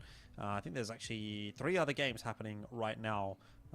All over the spaces. ESL CSB if you're interested in the B stream, and I think the other ones are being community broadcast, so you can jump in on those. And look, for us, actually, pretty close game. Bromo only just getting over the line there against Huns for map 1, but the fact that that's now 3 maps out of 3 in at least this season of ESL Challenger League that have gone the way of Bromo against the Huns, obviously that's a pretty positive sign for them. Yeah, for sure. That one really could have gone either way, though, let's be honest. And Huns were up like 12-10 regulation after a pretty poor start. They were definitely swinging that one back in their favor. So, look, we'll see what happens. I know you mentioned that Inferno Mirage went the way of Bromo a couple of times now, or at least the last few times. So they should be feeling pretty confident about closing this series out. However, I'm sure there's a reason why Huns have opted to pick this map into the series. Should be a pretty comfortable one for them to kind of pug their way through, I think, with the kind of a new roster. So, yeah, I'm hoping that they can continue kind of putting in the hard yards, because this is a pretty tight game so far, and I expect it to kind of remain that way. I think these two teams are pretty evenly matched, and that's about what you'd expect from a middle-of-the-pack Chinese team versus a middle-of-the-pack Mongolian team. These are the strongest regions that we do have in Asia CS for a reason. And I think that, as you see, top of the scene, it's pretty tight. Middle of the scene is going to be pretty tight as well. All right, well, what about as far as, top of the scene, what would your prediction be for where you'd be leaning in terms of the overall season? Who actually wins this season if you had to pick one team? How confident would you be? I would pick Tyloo personally, and I think that that's not too outlandish given their regular season run so far. Confidence-wise, I've gone 75%. We're pretty aligned here. We did not sync up on this at all. These were individual submissions.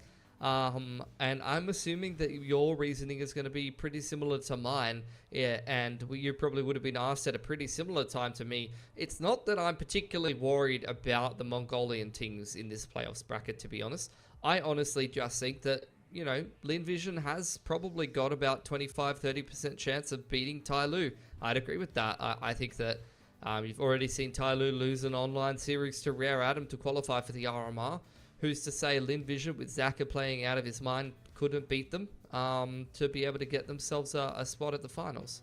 Yeah, definitely. And I think another sort of thing that sort of factored in for me was that actually Tyloo, I think, have a lot to play for in this ESL Challenger League, right? When we're looking at someone like a Lin Vision, for example, in particular, they've probably got bigger things to worry about with the Asia RMR coming up, and that's not to say that they're going to be throwing away any games in ESL Challenger League, but actually I think the fact that Tyloo missed out on going to the Asia RMR, it's kind of like, well, we better bloody win something, so let's take ESL Challenger League, and this is going to be our Asia RMR, if you will, because unfortunately they don't get to go to the Asia RMR, so they've really got to sort of leave everything on the table here for this event in particular.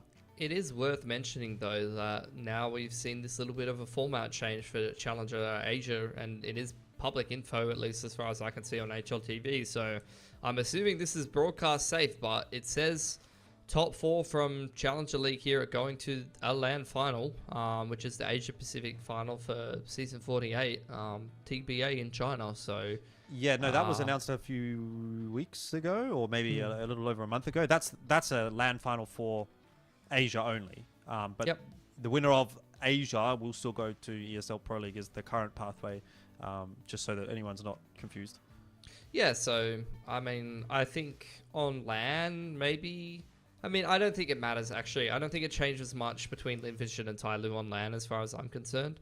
I think it's some of the other teams that might fall off a little bit more once we make it there.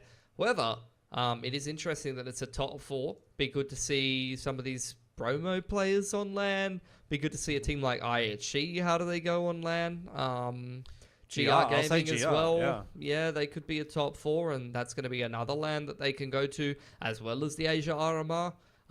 We'll see Atox rock up in some form if they even make a top 4 here, given the fact that they have to play with, a couple of stand-ins, because I'm looking Yeah, at their listed players right now, and it says Cabal, Yami, MIQ, Flynn, TBA. So are they even going to be able to field enough players to be playing?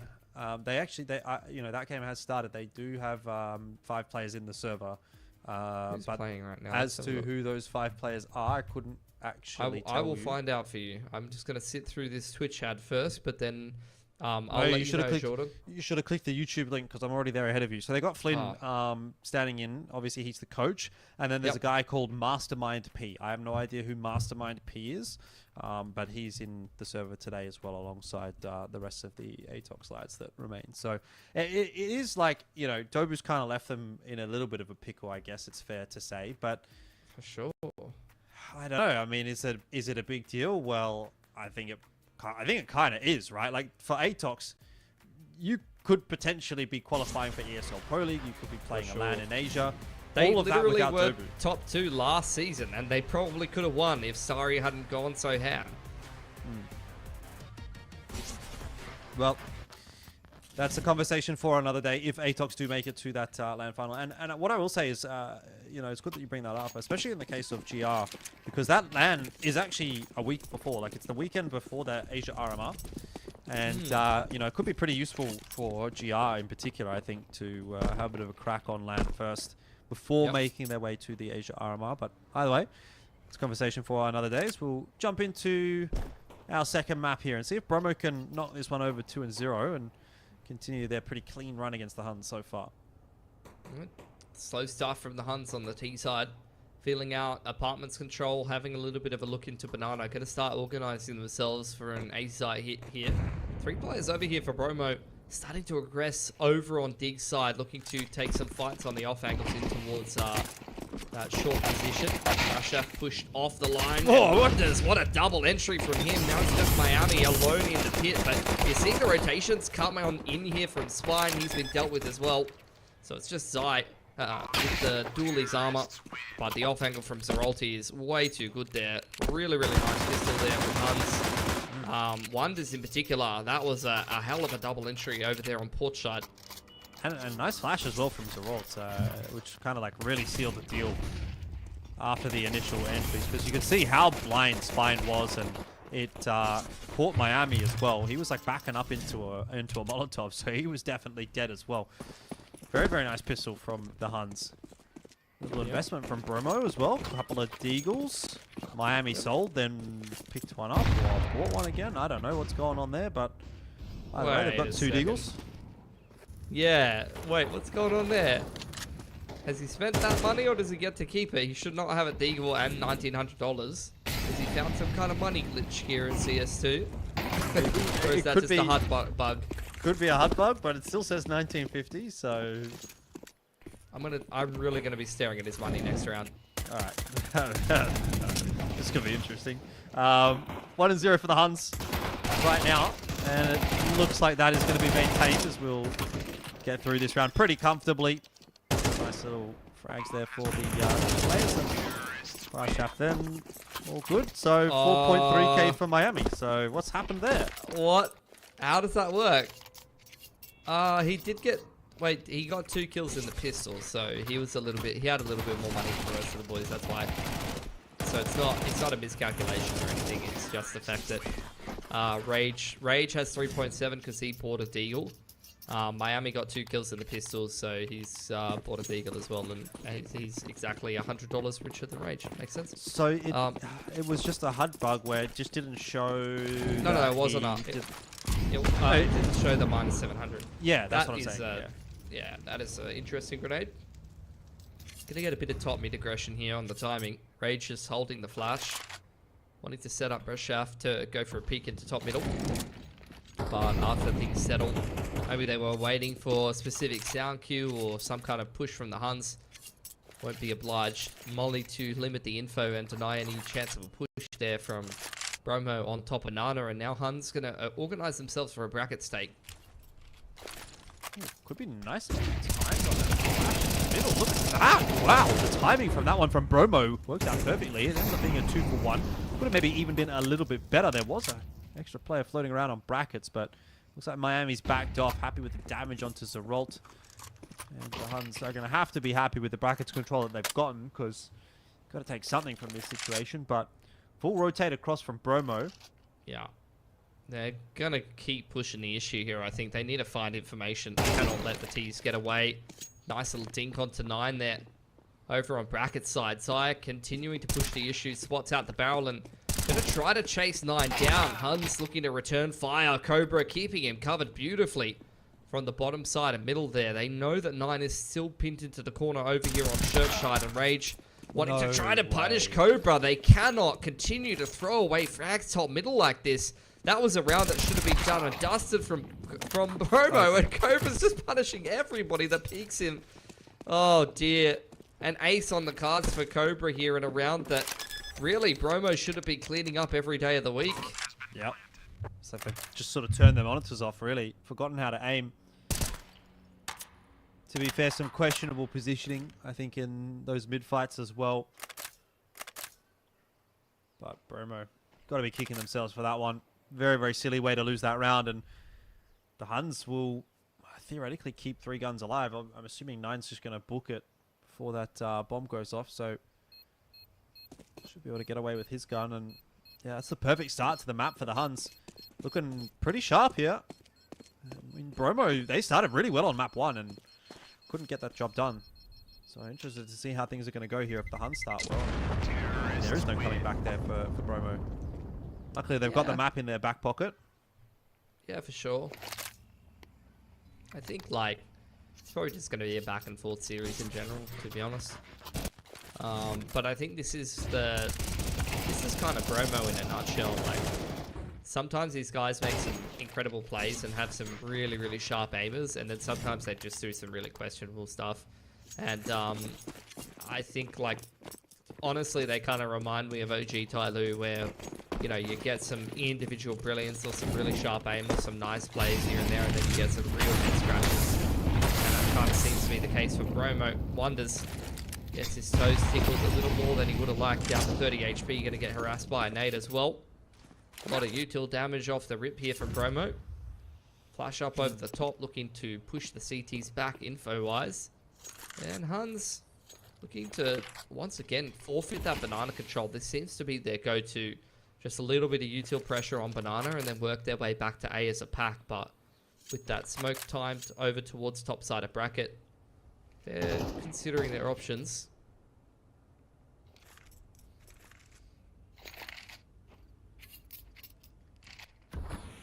Some amends to make here, Bromo. Maybe a B gamble stack wouldn't actually go astray. Bombs hovering there, but not sure that we're going to see the commitment from the Huns. Now that smoke's gone down, they're going to start to work their way back over towards the A side of the map, and it looks like Bromo are reading into that. Those extra 2 rotators that came across are already on their way back to A. Rushaf trying to get aggressive in banana. Molly's going to spread enough that Zeralt burns himself to death. Rotations come through. Great timing on the pop flash into Diggity. The shots, though, don't quite connect. Rage can't hit the broadside of the barn at the moment, but CY is good enough for 1. Now, the question is, are they prepared for another player on the site? Miami not really able to take advantage of the element of surprise, but Spine in there on the distraction gets himself 1. Brashaf knows that there's a player here in carpets and should get the freebie. Cobra Zero turns around. Timing not good. There's the headshot in, and now it's a 1v2 for Bartak, who's surely got to be traded right here and is through the box. That's a good shot from Brashaf, who I will say I thought was a little lackluster on map 1, but that's a nice clutch to pick up, and Bromo indeed do make amends for that last round. It's just more half buys one. This game and series so far being an absolute mess.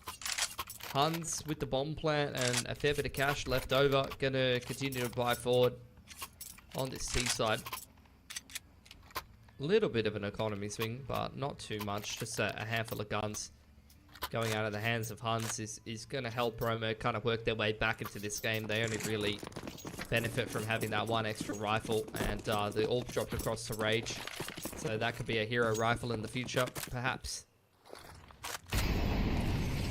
Banana control, utility exchange once again. Boost up for Rage to try to find a peek into middle if they can actually get the timing right. Can't find that player. over towards T stairs. So going to abandon the totem pole up towards top middle and smoke off bracket pretty early here yet again. Huns really taking their time working their way into this one. Wonders with the supportive flash going to pull things out towards Car. Here's his second wave of util to clear out sandbags and take some control over towards main.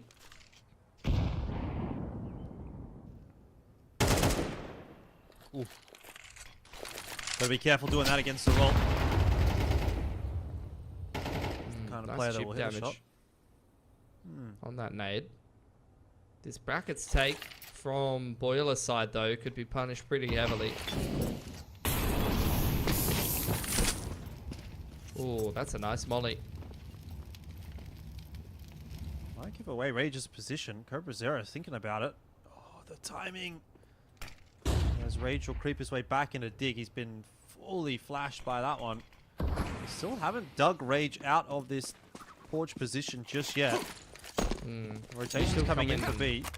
Yeah, he's got a lot of util brought on in here. There's the flash from Spine. You've got rotation, util from Bashaf as well.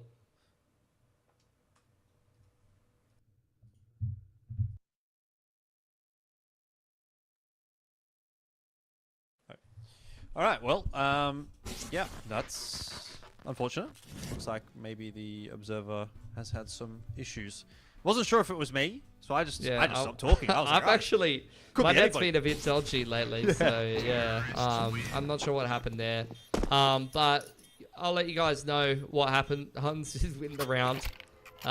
Looks like Bromo did not get back into the site there. A lot of players dead in main and one behind Coffin's side, so the retake attempt seems to have been swatted away by Huns, and they've survived with 2 players, which will once again reset Bromo here. They will be broken, and like I said, with the AWP drop across, Rage is going to be able to have access to enough money to get himself a Hero M4. But outside of that, it's just going to be some upgraded pistols and armor here for Bromo in this round. What a mess. What a mess of a game we're having so far. And if Rage would get 1 or 2 kills with this boost in middle, that would make it even messier. Which he might actually be able to do. Zeralt is kind of floating around. It seems to be the name of the game from Huns, so just light util pressure on one side of the map, and then they just kind of group up and keep things simple. We'll be running into the B stack this time, though, and the Hero M4's made its way over here as well. Yeah, 1 for 1 thus far. Zai at the back of the site with a Deagle, not really able to have any kind of an impact, and he needs to do it, because it will cost him his life if he doesn't. In the end, a lot of damage done by the Huns, and Rage has not really been able to get into this round with that M4. He's got himself 1 kill, but it's not quite going to be enough. This maybe an offering for a couple, but so far so good for the Huns. Up 5-1 and looking pretty comfortable on this T side of Inferno so far. Yeah, they would have picked it for a reason. Bartak's having a hell of a game right now. Cobra as well, continuing his good work in on formation. I mean, Bartak was the main man I think most people had their eye on in this Huns roster, and he's just been kind of a bit mediocre throughout the majority of this roster's life cycle. Was a player who showed some pretty good promise on mod goals with the rest of the boys at times. But I'm not sure we've seen as much of that potential, even at a lower level from him so far. So it's good to see him have a really good game for himself. A little bit... I don't know, what's the word? We've been waiting for it. It's kind of what I'm going for. There's a double smoke on brackets from Bromo, so a little bit of over-util usage there from them. A little bit inefficient. Re-smoke on bottom banana. They want to keep control of that. They haven't really been fighting for banana too much here, Bromo. That's a lot of damage onto Wonders, though. Classic kind of 95 in 4 or 5 situation there. Huns eager for this Nana retake. We'll see how Zai deals with it. He's on his own. I mean, Spine's gone to retrieve a smoke, so that presumably is going to be re-smoked at the bottom of Nana, which will buy quite a bit more time here. And the Huns are going to have to make something happen with like 30 seconds left. I mean, they're going to take brackets in the meanwhile. They're just going to end A here. It's a double pit setup, though. A lot of counter flashes still there. Rage has got one as well. Spine's making his way back across to the A side on the rotation. Bromo reading this one well. The re-aggression, though, punished heavily there by Huns. Oh, Bromo did not time that one well at all. Picked apart by Huns, waiting for the setup, posted up in brackets. And this is just going to be a save. Did feel a little bit telegraphed, though, by Bromo, didn't it? Like, the way that they threw some flashes over into bracket. Huns were, like, staring at the smokes, and they see a flash pop over the top. They're like, okay, well, I wonder what's going to happen here. Yeah, So. I don't know. Bromo, like, at times, it feels like they trade their util really well. You saw it on Ancient on the CT side, and here on Inferno as well. Like, at times, they trade their util really well to make Huns' life very difficult. The thing is, though, that, like, I feel like when you become aware of those patterns from Bromo, you can kind of feel out the way that they use their util on the CT side and take advantage of it, if that makes sense. Like, they're always trading down pieces of util with you, so you can kind of drip feed the util and play the util trade game until you find like the right opportunity to take advantage of their setup or their position kind of thing.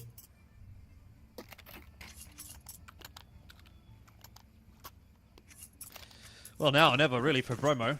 Got to find a way to come back into this half soon. Otherwise, it's going to get away from them. I mean, in fairness, Inferno's a map where you can get a bit of work done on the T side, so not over just yet, but going to have to do something Huns-esque. Huns make a bit of a comeback of sorts on Ancient. They very nearly put it over the line. That's kind of what Bromo is required to do now. They don't have the money for the AWP in this round. Once they again, don't have that Huns banana control either. No, holding a lot of util. It's actually just a bit more of a dry approach here for Huns. A couple of flashes up over the top. There's that counter util I was talking about. But Bartak, what an incredible game this man's having right now. The reaction shot on side, tracing the silence traces through the smoke. He's overextended a little bit there, though. The rest of the CT's pretty out of position from Bromo. Brashaf is all on his own. He's the one with the kit as well. Pretty tough retake to make. Nade's going to go down banana. That's going to cost some time for Rage and Miami alongside a bit of HP and tough angle for them to really fight. Cobra Zero doing a great job of just buying time.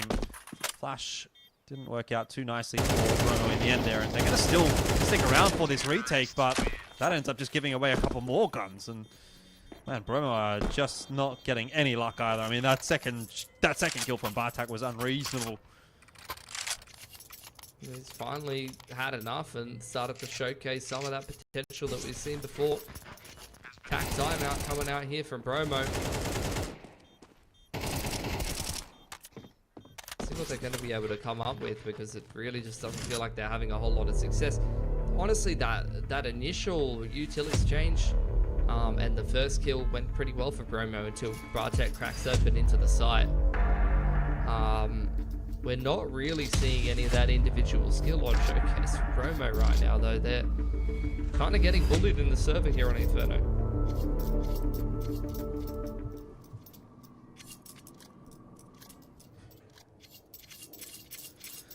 Yeah, back to the drawing board. Not a lot of cash to splash around here for Bromo. Just going to go for a half buy to get their money back in line. Try and maybe play for the 8-4. Yeah. But grasping at straws at the moment, it feels like for Bromo. There's no way they're going to be taking map control now. Not in this round. Well, just going to have to make whatever they can make work in this half. Starting to change up the setups a little bit. Deep cup setup. Trying to disrupt things over towards the half wall if they can. I don't know, just need to see some of these individuals have some impact. Let's maybe get a flash over top of second mid and send one of the boys in, or get some aggression down banana, something a little bit different. Because it really does not feel like any of these players on Bromo have been able to get into the game so far.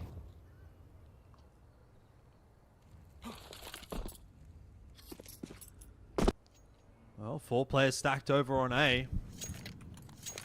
If there was ever a way to get a cheeky round, it would be with a bit of a stack on Inferno. Yeah, these can get the work done. patterns and Huns are starting to get a little bit predictable. Falling under porch. Not going to dig anybody out, but Rage has been found by Cobra Zero. Now it's Zai. Oh, deep. Does get himself one. Miami catching up with Cobra Zera, and Spine has actually been quite consistent with the Eagles so far today. So we're down to now a 2-on-2. Miami trying to get ahead of the play. A couple of AKs have been retrieved by Spine and Marshaf, and quite honestly, Bromo needs this round, so they've got to give it everything that they possibly can. There's a committed push coming through, but Spine was found in the smoke. Brashaf is now just thinking, I'll save this AK through to the next round, which a wooden spoon prize, really unfortunate for Bromo. I don't even know. Like, I feel like Miami's a little out of position there. Like, there was a similar round, or one or two rounds like this on Ancient, where I feel like some of the individuals on Bromo don't play the numbers very well and overpeak and get punished. That was a very winnable half-buy for them. But they've let it go by the wayside. 8-1 for Huns. Worth mentioning, though, that this was the position for Bromo in that first map, and Huns still brought it all the way back, so give Bromo the benefit of the doubt here. Need to get themselves going. 9 with enough money for an ult, but gonna keep the buy rifle sentry. Can be hard to sometimes find value out of an ult here on Inferno, to be fair.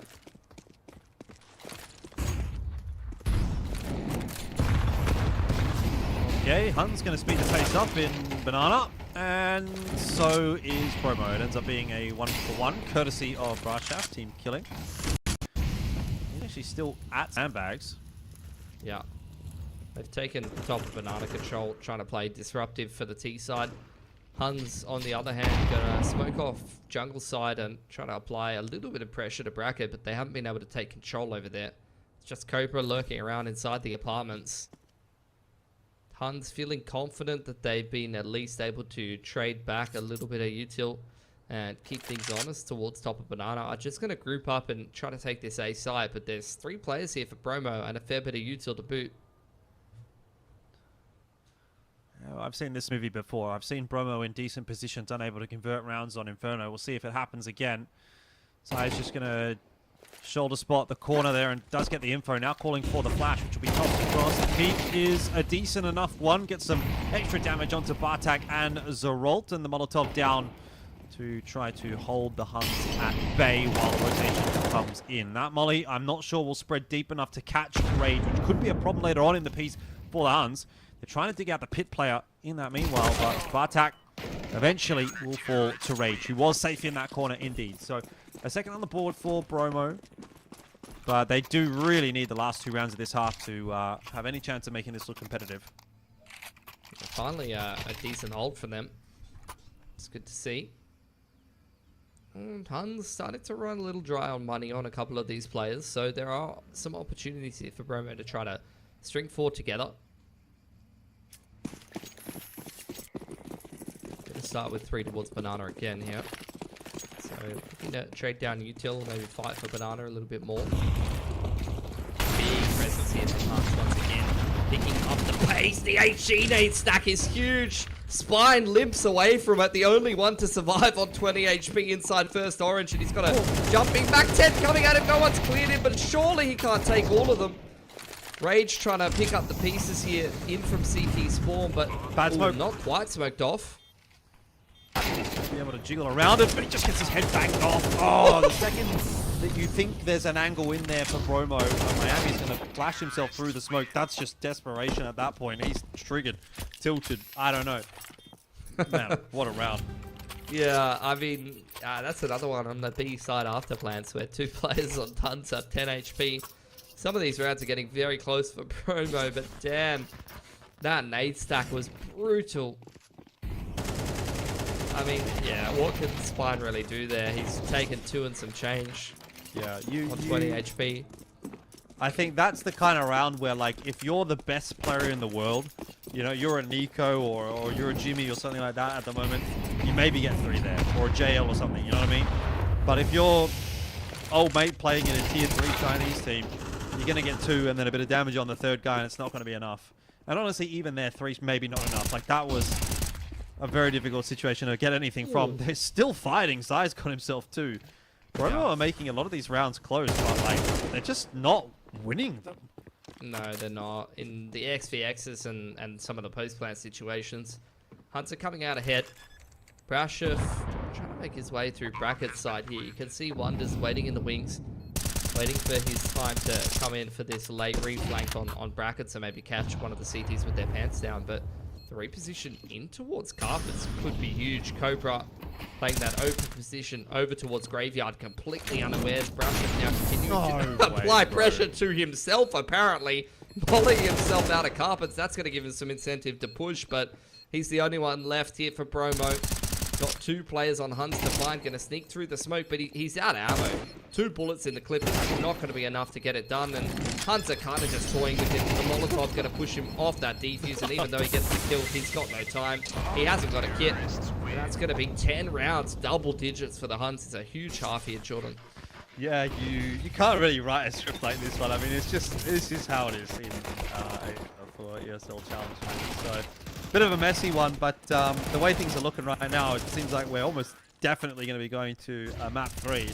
Bromo would have to do something really incredible in the second half to make this one theirs to lose, and so far so good for the Huns, 10-2, which sets us up nicely for that second half, and most likely a map 3, but obviously we'll have to find out when we come back from the halftime break.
Alrighty, second half underway, and it's not looking good for Bromo. They would absolutely have to win this pistol round, and then quite a lot of rounds after that one for this to be an interesting map.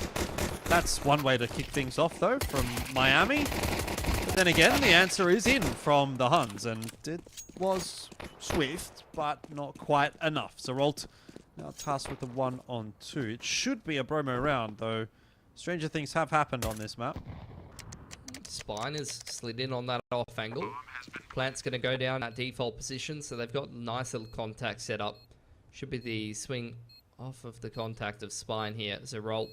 aware of that one player's position, but he doesn't know Spine is up close. He's got an inkling, able to take him out, and now it's just Rage on the site. He's missed his timing to swing off at the contact, and Zeralt, that is absolutely clinical, punishing 2 players out of position. Bromo have got to be kicking themselves now down to potentially a force off the bomb plant to try to keep themselves alive in this round. I think just pack it up and go map 3. We know where we're going next. At this point. Go next, Let's bro. not draw it out.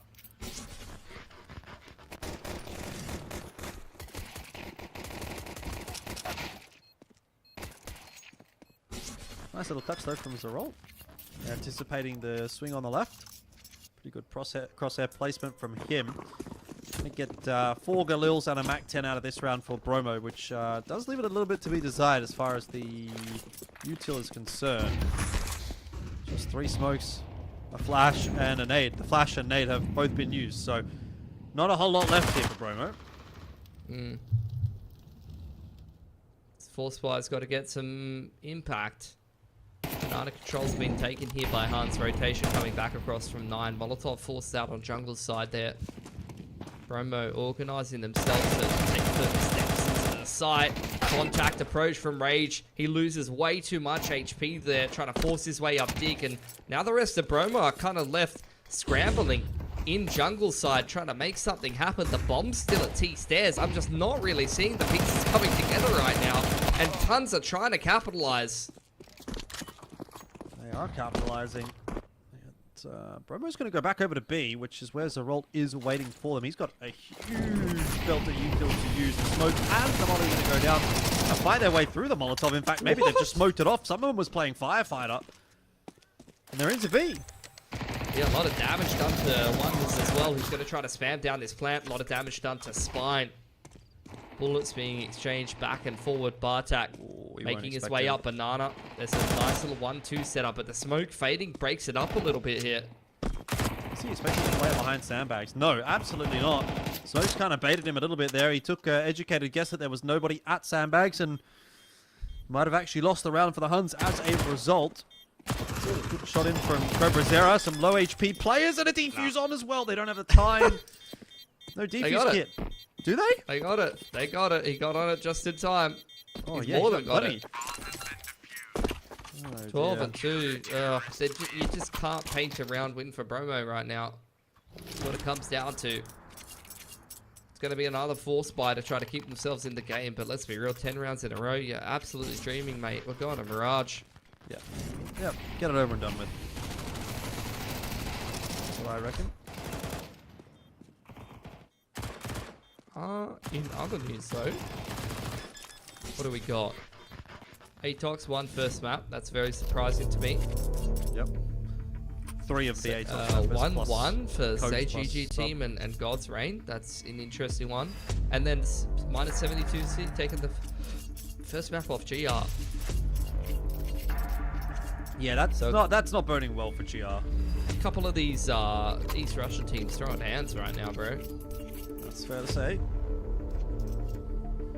And then, yeah, Master P, my new favorite Mongolian player, without a single game on record, comes and drops 25 in map 1 or whatever it was. Oh, you don't know Master P? Nah, bro. Yeah, Sorry. that's Dovu's older brother. It's the same as Bartak's Mzinho's older brother. Yeah. Oh wait, no, it's not his first initial game. Mr. Cap. Is it Mr. Cap? Anyway, I've gone back through his history a little bit. He's played against Avant-Garde. Yeah, Yeah, aggression over on second mid. From both teams, like, what is going on? We're getting 3 CTs fighting second mid off the rip. A player's gone down at Banana. The bomb's at T stairs. Surely this is it from Bromo. Like, how do you recover this situation? This round is weird in so many different ways. They're going to try to get in towards carpets. 9 is walk straight down mid through Churchside. Spine trying to recover the bomb, but as he heads in towards T stairs, if he heads in towards T stairs, there'll be swift opposition. Big pick from Miami. Inside a boiler, though. 9 is really the linchpin that could make or break this round here, and he could catch the bomb in transition if he's aware of it, but he's completely switched off. Great crosshair placement from Spine. That opens up things towards A for a path to get back into the site, but there's already 2 CTs here. Yeah, the carpets jump as well. He's going to be smoked off. Don't tell me Bromo wins this round of all rounds. Nah, they'll find a way to lose it. Don't you worry, brother. Little totem pole boost. Zerolti. Having a little bit of a look. Refresh on the Moto smoke. Yeah, it's going to be tough. It's going to be tough. They probably should just save. Yeah. And they will. Keep things expensive, maybe? No wonders is sticking around. He's an optimistic fella.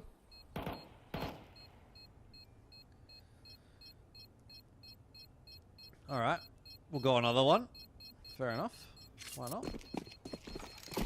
Yeah, Mr. Cap. Master P, whatever this bloke's... Oh, no, he's not Mr. Cap. It's Masty.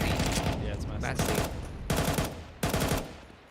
He's played against some of my ex-teammates from like 2016, 2015. When I was an active Counter-Strike player almost 10 years ago.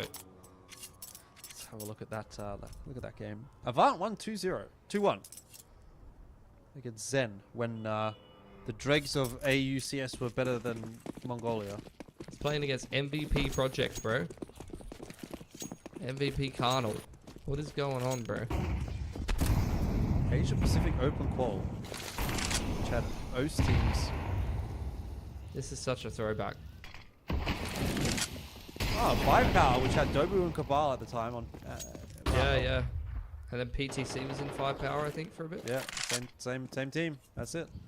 That was a crazy team. Why don't we see more mixed teams like that? Focus. Oh well. Gonna try and make use of these couple of rifles here. That's not good enough, unfortunately. A little handed to Bartak, who's been doing some good work, but that's going to be Bromo pretty easily strolling their way into a fourth hit. Spine, again, continuing to do good work. He did some pretty good information. Was the top of the line for Bromo. And I think 5-0 in opening duels as well. Yeah, I mean, honestly, not super concerned about how this round plays out at this point. It's really kind of just like background entertainment for the podcast. It's like, you ever watch one of those like YouTube videos where someone's just talking random stuff and there's like Minecraft gameplay or something like that in the background? That's us, but with Counter-Strike right now. So wait, Fiorn or equal? Yeah. He's changed his name for like the third or the fourth time. I can't keep track anymore, bro. Sometimes when you go on Liquipedia, they have the aliases that they use. Yeah. I know, yeah. And Fjorn's equals Skittles Cassim Babe.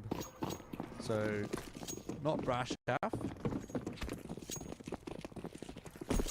But they're recording his games as Beyond, so I'm assuming it's the same guy.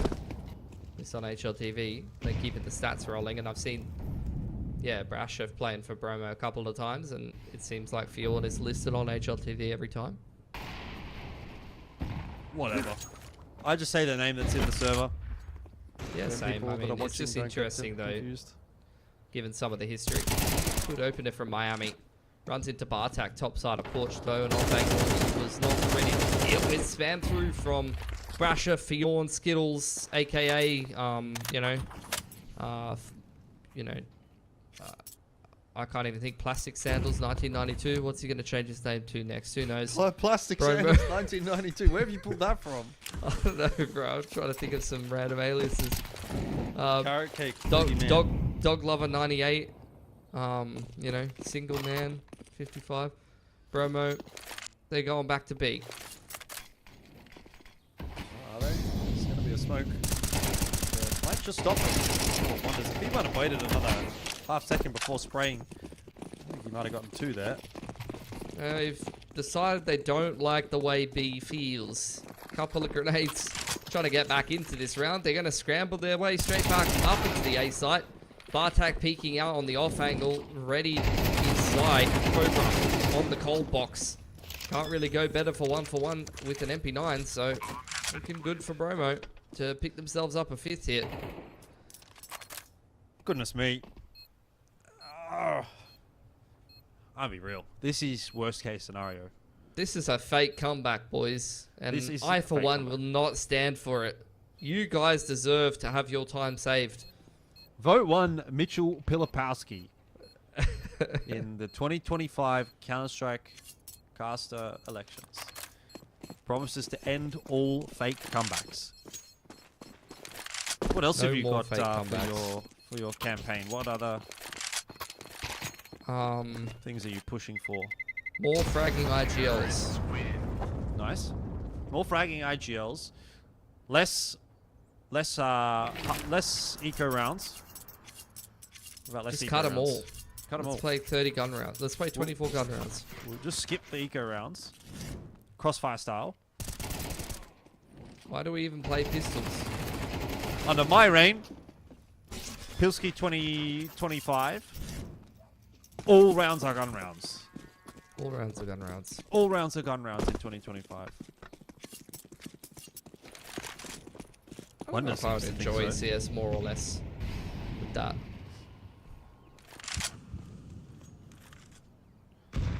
Either way, though, if that was the case, we would not have to sit through this. Wonders has got a hero M4. The rest of the boys have got pretty much nothing. Bartak's got a Deagle because he's feeling himself. Can't blame him. Zerolk is following Wonders around with stars in his eyes. He's even bought himself Kevlar just to be able to try to steal the M4 for himself at some point and have armor to use it.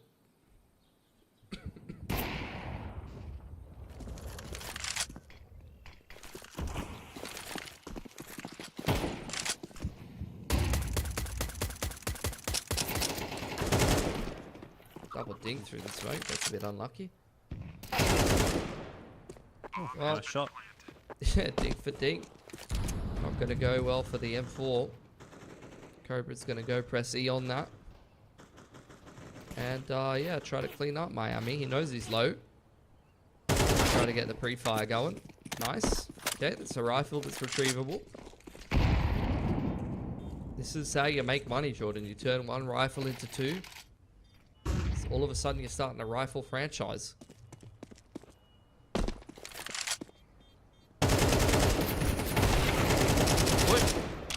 Whack-a-mole. Huns gotten away with a lot of kills in this round, actually. Yeah. Size out front. They're still on map point, though, so, like, I don't know. I'd usually be more excited about those kills, but I just don't know if I really care right now, you know? Because they're just going to just has to win. It's going to get done at some point, and Bromo just has to win. That's right. Bromo just has to win.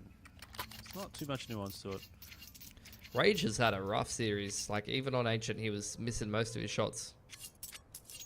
Yeah, look, I don't know. I mean, Mongolia and China are not that far apart, so I'm not sure what server that they would be playing on, but I can't imagine that there should be any like minions or anything like that. You know, when I'm watching like ESL Challenger Asia, that's always something that's in the back of my mind. I'm like, oh, you know, if it's like an Indian team and a Chinese team, it's like, okay, there's probably some sort of issues happening, but in this matchup, probably not. So no excuse, really. Nine and Cobra got their work cut out for them.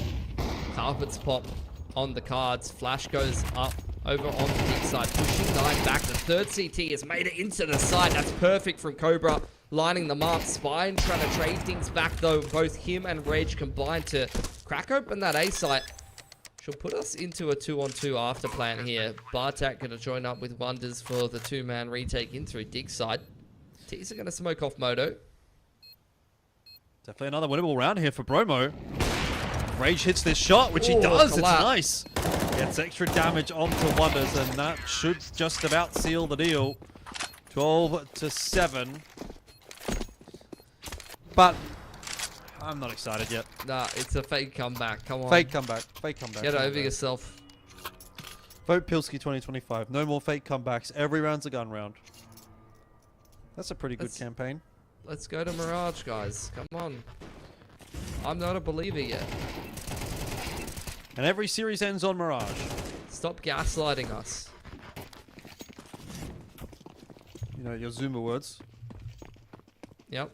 I learned that one well from my last relationship. Hey. There's the banana take. Cobra. Able to find that first pick.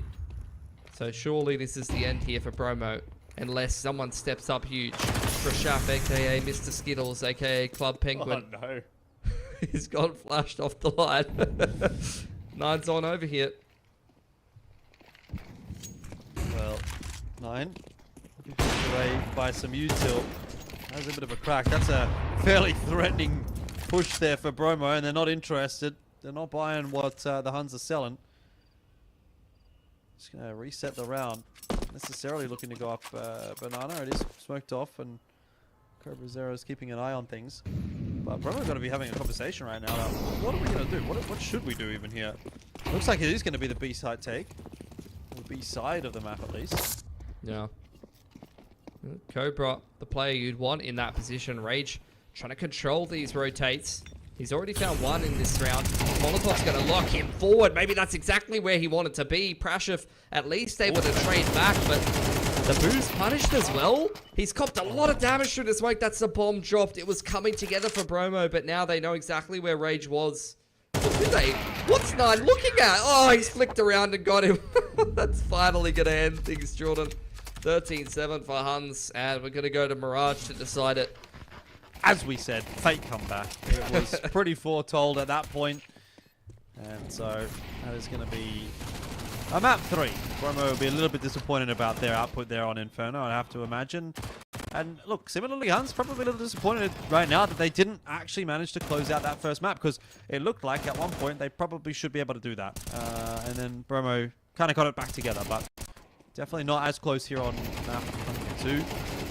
Bromo did a little bit to salvage, I guess, some of the momentum heading into map 3 by at least getting a couple of rounds at the back end there, but it was always going to be a Huns victory there for map number 2. So sets us up nicely for a third map here, and one of these two teams at the end of that is going to be a little disappointed to go down into the lower bracket, but luckily it is an upper bracket game, so not an elimination game just yet.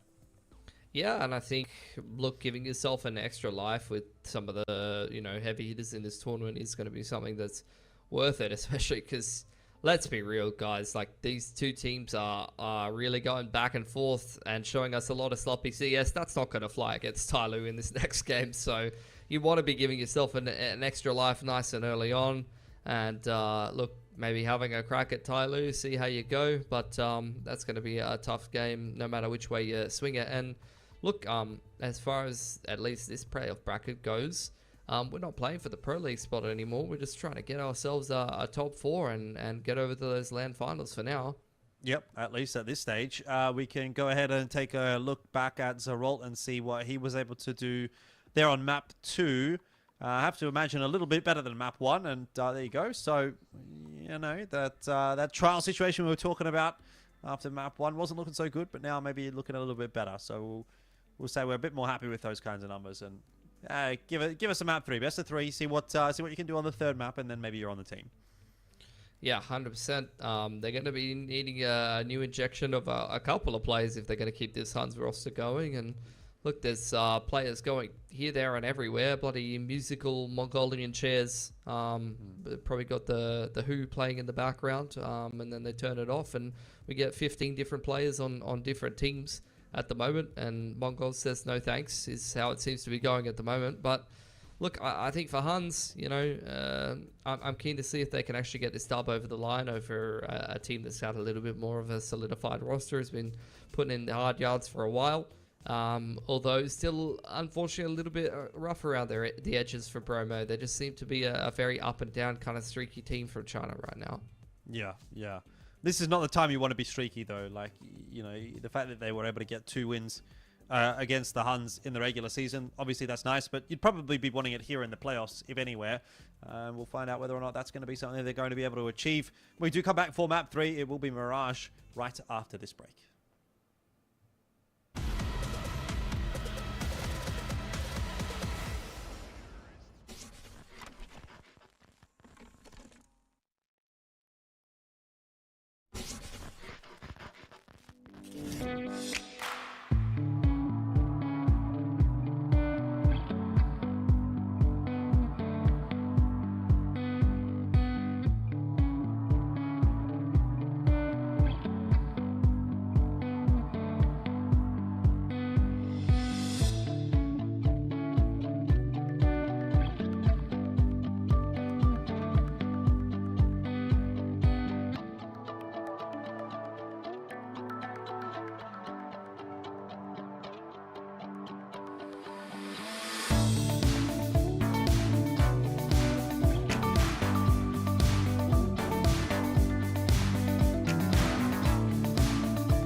Welcome back on into ESL Challenger League Season 48. It is the first day of playoffs, and right now we are 2 maps deep into our series. I'm just checking up on the other series as well. It looks like every other series is also going to 3 maps, is also or has gone to 3 maps.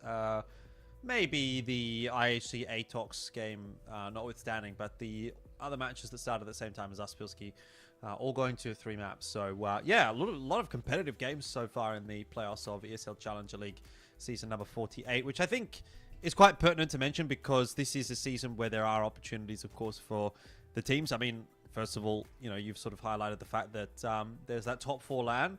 So how often are you as a team that's, you know, not a Mongols, not a Tyloo, not a Linvision, not an ATOX, thinking we could make it to a LAN in Asia, let alone potentially even make it to something like an ESL Pro League without having to go through a Mongols, for example. That's, yeah, opportunities around that don't happen every day. So all these teams, I think, kind of gunning for it at the moment. Yeah, wouldn't be too bad to get over to China, have a nice little time, you know, eat some good food, play a LAN. Looking at how the playoffs are going so far, looks like -72C is out. GR just taking that 2-1 across the line. ATOX putting IHG under the pump, man. They might be sending IHG down to the lower bracket, even playing with 2 standards, which would be surprising to me. And God's Reign, first time in the playoffs, looking like they might be on the verge of getting eliminated by an East Russian team. But at least here in our game in the upper bracket, nice little second map win there for Huns, who really looked like they could have taken Ancient away. We're going to end up on Mirage to decide who will take on Tyloo. So basically, at least as far as I'm concerned in this game, you are playing for a chance to get knocked into the lower bracket 1 round later. So we'll see what happens. Could be at least make yourself a little bit better of a chance to, you know, play 1 series to go to the LAN instead of having to play your way through the entire lower bracket. Definitely could be a little bit more sustainable for you. Also, will give you a bit better of a chance to see some of the tape from the other teams that have had to grind through that lower bracket as well, rather than not having to show as much for yourself. You know, if you're taking on a team like Tyloo, even if you're playing really well, you might not get to show that much because you're probably going to be getting smacked out of the server pretty quickly, I would imagine, for most of the teams taking on Tyloo here, by maybe Linvision. Yep. And I guess we're at a bit of an impasse here because as well, we both had a split in our predictions. You went Huns, I went Bromo. How are you feeling about things at the moment? Are you think? Look, because I got to be honest, I think for me, eye test wise, it does kind of at this point now feel like Huns have maybe just had the slight edge this series. I think Bromo, you know, they started really strong, they started really hot, and they look great. And if they would have kept that up, then you know, it might have been a 2-0 for Bromo. But that seems like more of a flash in the pan. And I think over the long term, Huns have been maybe a little bit sharper, a little bit more consistent. Things have kind of come together a little bit more for them. What's your take? I'd agree. I feel like Huns definitely could have won that first map, kind of let it slip through their fingers a little bit, even after a very, very rough start. And then that was a very, very clean game of Inferno. So I'm really backing Huns here. Bromo has been a little bit all over the place today, and definitely not the very scary looking Bromo that you see from time to time when all the boys are showing up in the server. They've been a little inconsistent, a little bit all over the place. So unless they could kind of put the pieces together pretty quickly here on Mirage, then I'm probably leaning towards Huns to take this one out 2-1. But like I said, in the grand scheme of things, taking on Tyloo in the next round is going to be a tough prospect no matter what.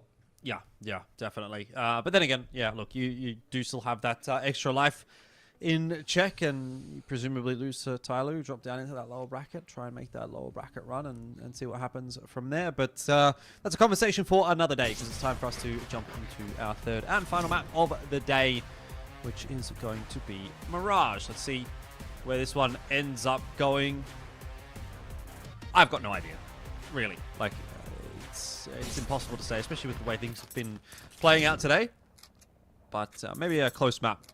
Feels like it's been a pretty close series, so let's just sit back and enjoy. Maybe Bromo to start things off on the CT pistol.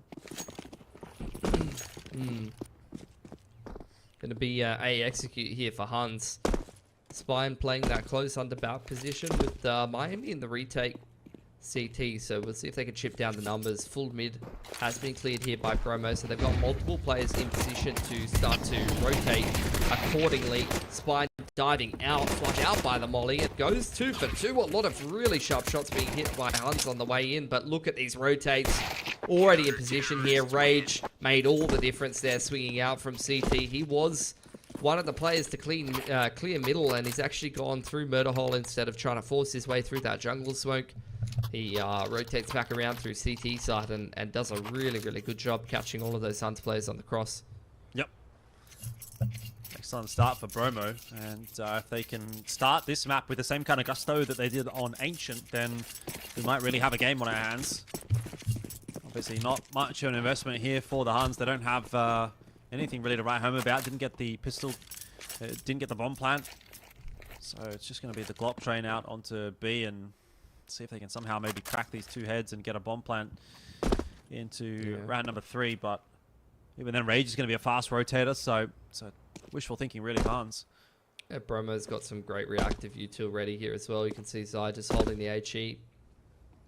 Molotov's ready there for Spine. Huns up, basically just waiting out grenades here from Bromo. And Bromo are just not really using much of anything.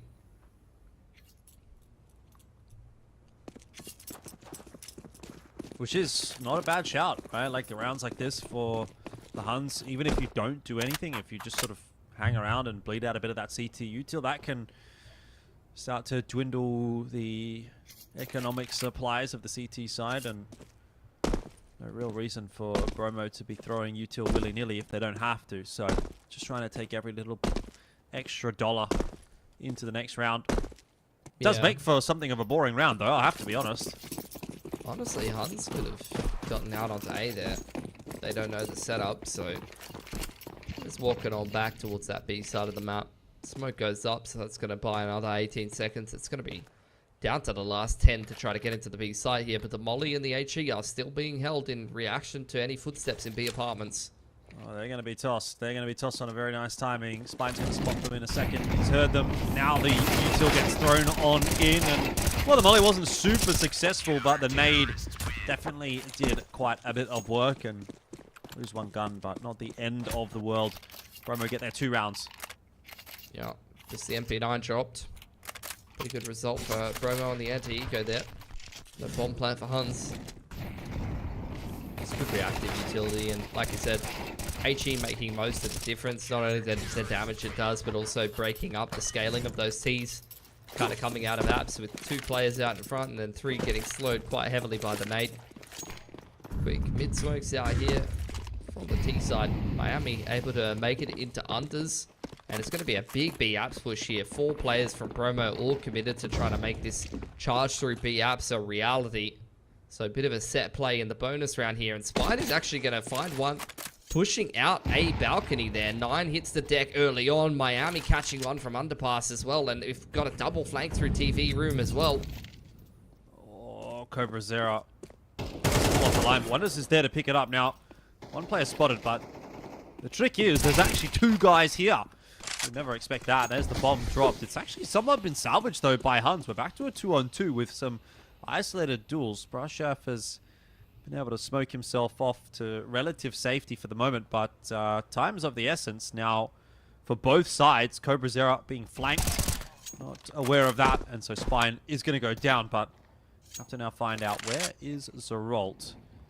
And he's got to use that CT smoke. Never mind, as the Molotov comes through and denies his progress into TV. There's another molly. Picked up off the ground. That's going to get thrown in as well. See it and weep. Now it's time to throw a flash in. Still doable. To creep up onto the line. And he's going to get given this ball here. But Spine, well timed. 3k from him. 1 to punish that push out of apartments. And Spine Zerolt doing some great work, getting a cracker of a double entry in the middle of the round there. Spine doing the majority of the heavy lifting for Bromo there with a nice little set play to win the bonus. Love that from them. Miami jumping down into underpass and then the boost up into B-App, sort of a spawn-based set play. It's the exact kind of thing that can win you bonuses. Huns now back down onto the half by. See what damage that they can get done. All comes out for Rage. He's had a bit of a slow start in this series, but so far Mirage has been doing well. Gets hit by the nade stack, but will stay alive for now. Good flash. Not that's going to really result in too much as Bromo collapse upon middle and hold it quite nicely. Wonders is still there. He's doing some real damage actually with that Deagle. Oh, that was a slim chance for a moment there. I mean, Miami and Rage were both quite low, so really just needed one more onto the high HP of Brasha. But 4-0 start for Bromo. Off to the races here on Mirage. Could have had an even cleaner anti-eco there if Wonders hadn't hit a couple of shots, but time now for Huns to get back into things. Buy round comes out for them.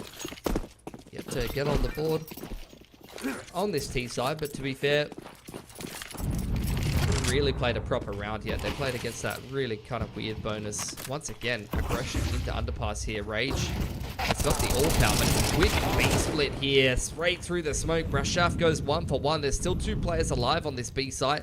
They're util bombarding into B apps. Rage has lost his mind. Why is this man top mid with an AWP? That is unreasonable. And he's been punished as such. That's going to be the AWP handed to 9 as well.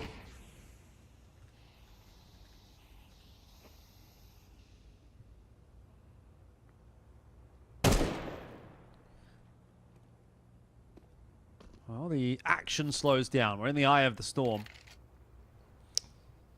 Yeah, Huns wanted to kick off that short B split, but like they got disrupted quite heavily, and trying to find inroads back into the round. Yeah, Miami's on the move.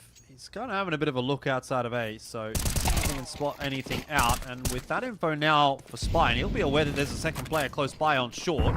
Starting to get a bit of an idea as to maybe where some of these Ts are hiding.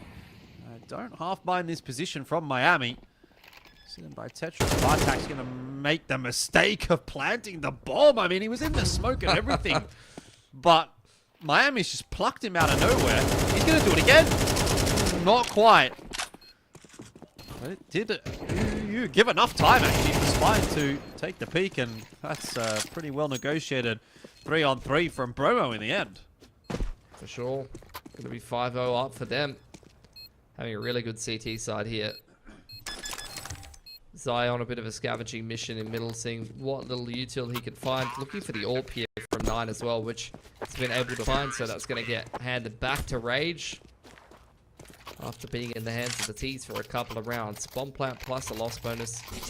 Going to give Huns a pretty healthy looking buy here, but they've really been struggling to get into this game of Mirage here. I think it would be good to take a pause to start to break up the momentum a little bit. Because so far things have not been going well.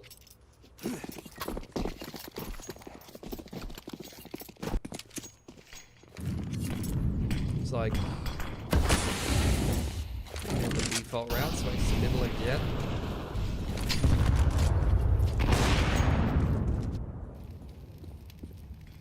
Wonders going to be tasked with the B apps. It's just a 1-3-1 for Huns early on here. They now start to take middle a little bit more. Not a whole lot of util in the mid to late round here for Huns, so Wonders has come out the worst of the two in that span, building towards B apps.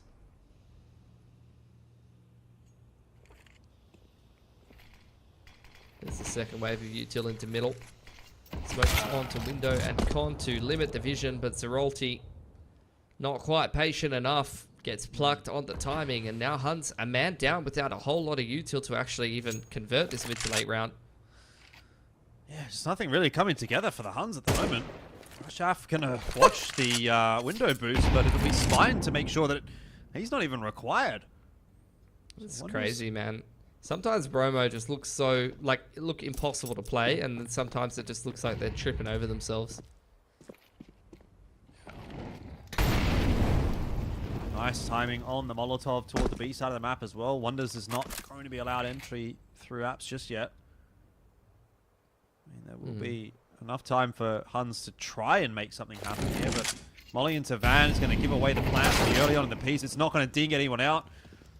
Sai was spotted in the end by Wonders, but Spine's still yet to be found.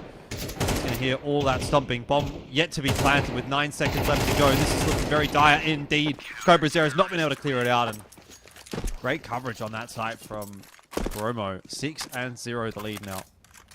Spine is just positionally perfect over there at MPK. Doesn't overplay his hand. No, util left in towards the mid to late round, and Bromo just rely on the good old-fashioned crossfire on towards jail backside and play time with only 20 seconds on the clock. That a bomb plant, this buys. I mean, I don't even know what's going on right now for Huns. There's no real clear call on what the approach is here. You had a couple of the boys buying up, and then they opt to cancel that at the last minute. What a shot from Zeralt, though. That's the AWP hitting the deck, and a little bit of space opened up in middle here.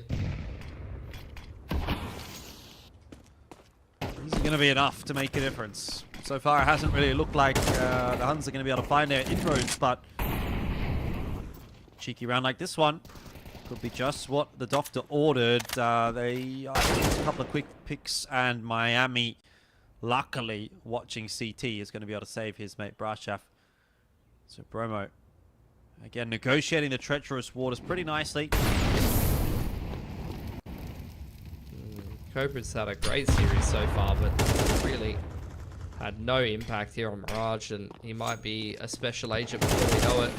Honestly, special agent Cobra has a bit of a ring to it, but he doesn't think so. He's going to at least get one before grabbing his 7th death of the game. That's kind of where the good news ends, though. Bromo up 7-0, great economy behind them. Still no tack pause from Huns.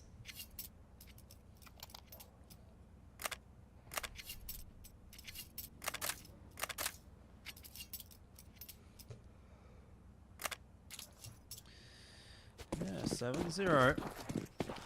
I mean, Huns made a nice comeback on Ancient, but feels like a long time ago now. Nothing really coming together here on Mirage. Rage is going to set himself up in the middle, watching for that cross, and I don't even know what that was from 9. It looked like he was kind of just trying to walk his way across. Yeah, just got caught off on the off timing. Different positioning in towards sandwich here from Miami as well. Might not be expected. There's a refresh on the window smoke. Player spotted out in top. Flash goes forward. Gonna push Brashaf back. Zerol taking space in towards connector and making a lot of noise here, trying to apply a lot of pressure to the CTs and hope that maybe one of the other boys on Huns can make something happen here. Bartak, util pressure out of Palace. There's still 3 CTs here ready to hold this mid to A, and they're still ready for that B apps lurk as well.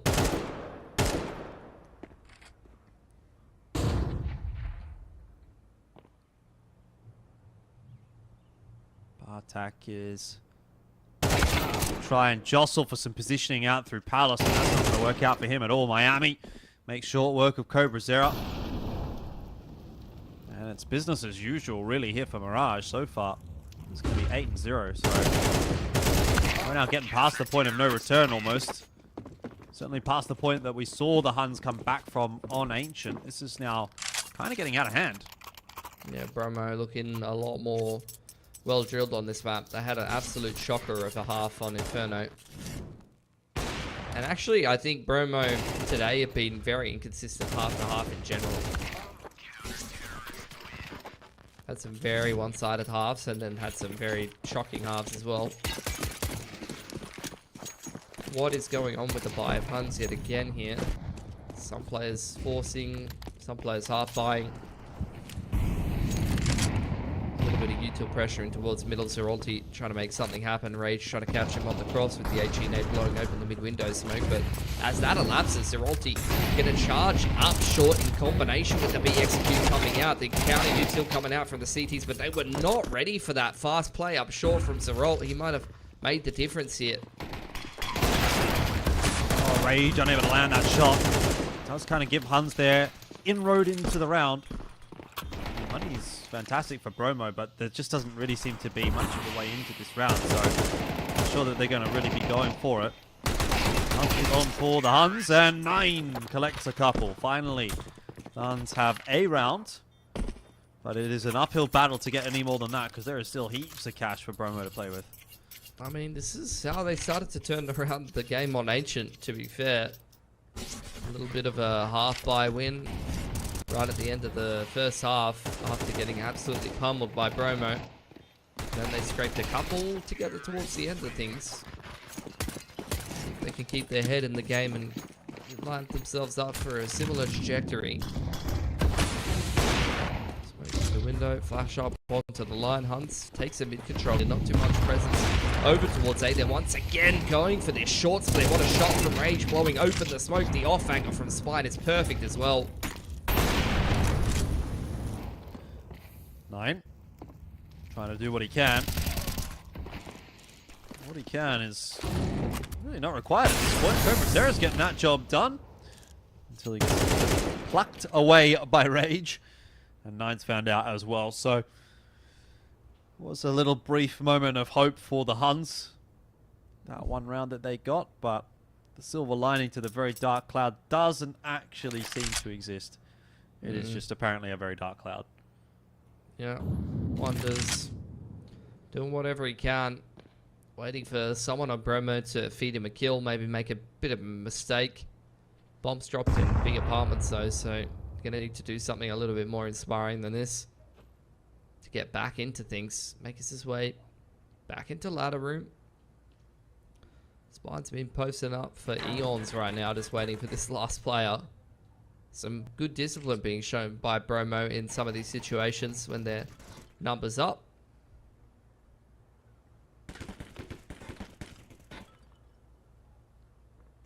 Someone's still having a bit of fun, shooting some flower pots.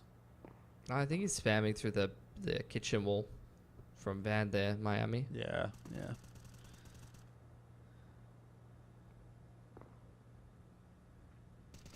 It's going to be a save from Wonders, I guess. It's the beautiful ambiance of Mirage. Counter-terrorists win.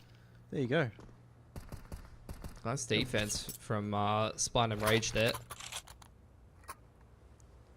On that short split. Back to the drawing board again here for Huns. Not too much success on this T side of Mirage, has to be said. See if they have any other ideas. It's like a bit more presence towards A this time.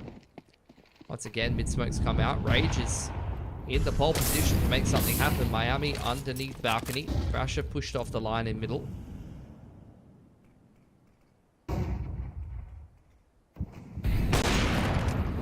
Oh, Rage gets a nice zoom banger onto Cobra Zero, and there is one exchange in the favor of the Huns, but that's about all that they can really write home about in this round. 9 and Zerolt. Last two standing. That's a great shot from 9. Kind of taking matters into his own hands there, but is that enough to save the round? Oh, I want to see some more from him.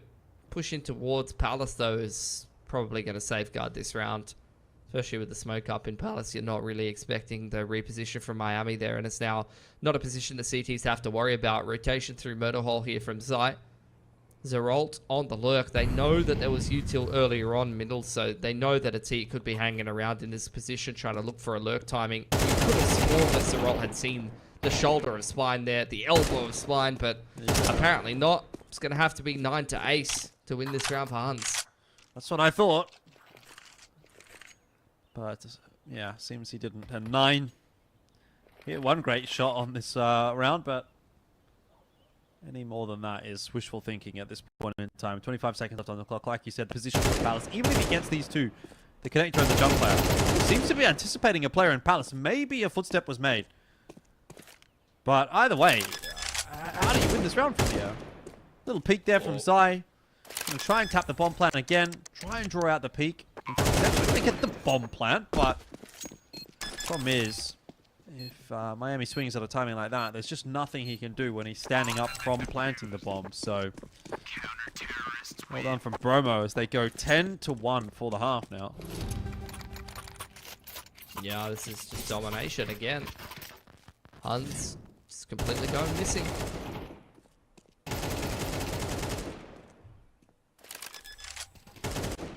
Surely you look at someone like Spine, it's got to be next up in one of these Chinese teams for sure.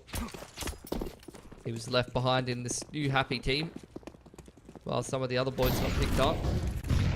But man, when this guy's on, he's bloody scary to play against. Oh, an opener for Cobra on the AWP.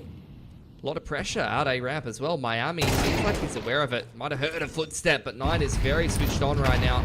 It's going to be a two-man advantage for Huns that they need to take advantage of just to try to double up their round count. Brashaf only going 1 for 1. Nine able to trade that. Bomb picked up from spawn side. All on Spine and Zai now. No longer on Spine. Bomb plant's going to be going down in just a second for the Huns as that one has transitioned into the site. And so Zai would have to pull off a bit of a miracle clutch. Been a while since we had a nice little Asian CS clip of the day. Maybe this is it. Maybe not. 10-2 at the half is not a bad shout at all from Bromo. Might be a little disappointed that that last round didn't go their way, but look, you got to say it was a very, very well played first half from Bromo. Looked very disciplined. 100%. Like, really, really good CT gameplay when some of these individuals are on point. Like, the multi-frags are very difficult to deal with. They got some very sharp riflers. Great half from Spine. Rage has had a pretty rough, shocking series. First 2 maps wasn't really present for Bromo at all, but he's actually seeming like he's warmed up here on Mirage, ready to play. So we'll see if Bromo can close it out here. This massive lead that they brought into the second half is something that Huns are going to have to consider, and they'll have a little bit of time to do so.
All right, 10-2 the scoreline right now. Bromo looking quite good on this map. Pistol round has kicked off with a goosh onto Zeralt, so things still not going very well for the Huns.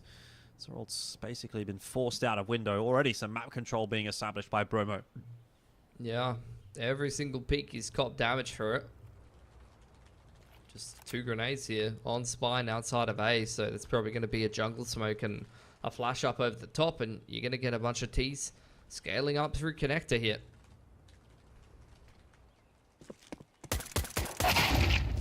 Tapping away. Attack. And he's going to get his head banged off by Rage. There was a flash involved in there as well. And Bromo into the site quite nicely with the bomb plant. A lot of kills do come back through from the Huns. We have got that pincer strike for the retake. 1 from jungle, 2 from CT, which is already starting to work out. Spine's gone down, but Bromo players don't have much of a reason to be showing their faces. Now Miami has given away the game, and he's going to be collapsed upon by multiple. Let's see why. In a great position to clutch it out with a couple of nice taps, and does get it done. Clock's going to work out in his favor. 11-2, and Bromo are storming towards a victory.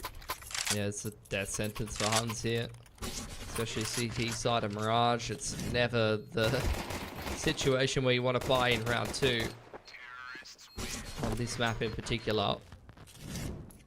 Other maps, you know, Inferno, Nuke, you know, you wouldn't mind a round 2 buy, but on Mirage it really just doesn't feel like there's great opportunities to make use of round 2 force on the CT side. So despite the fact that they're so far behind, they are still going to take a safe. You definitely don't want to be hitting your mouse wheel in that position, and unfortunately the deal's been dropped as a result of it. 9 going to try to salvage that, but gets punished doing so. And already Huns down to 2 players here. Bromo just storming through this game, and Mirage making very few errors. Bomb has been planted. Yeah, this is kind of doomed, isn't it? It's kind of feeling pretty doomed. I mean, fair shout. Good effort from the Huns. Had to do some scrambling to even presumably get a roster together for this playoffs.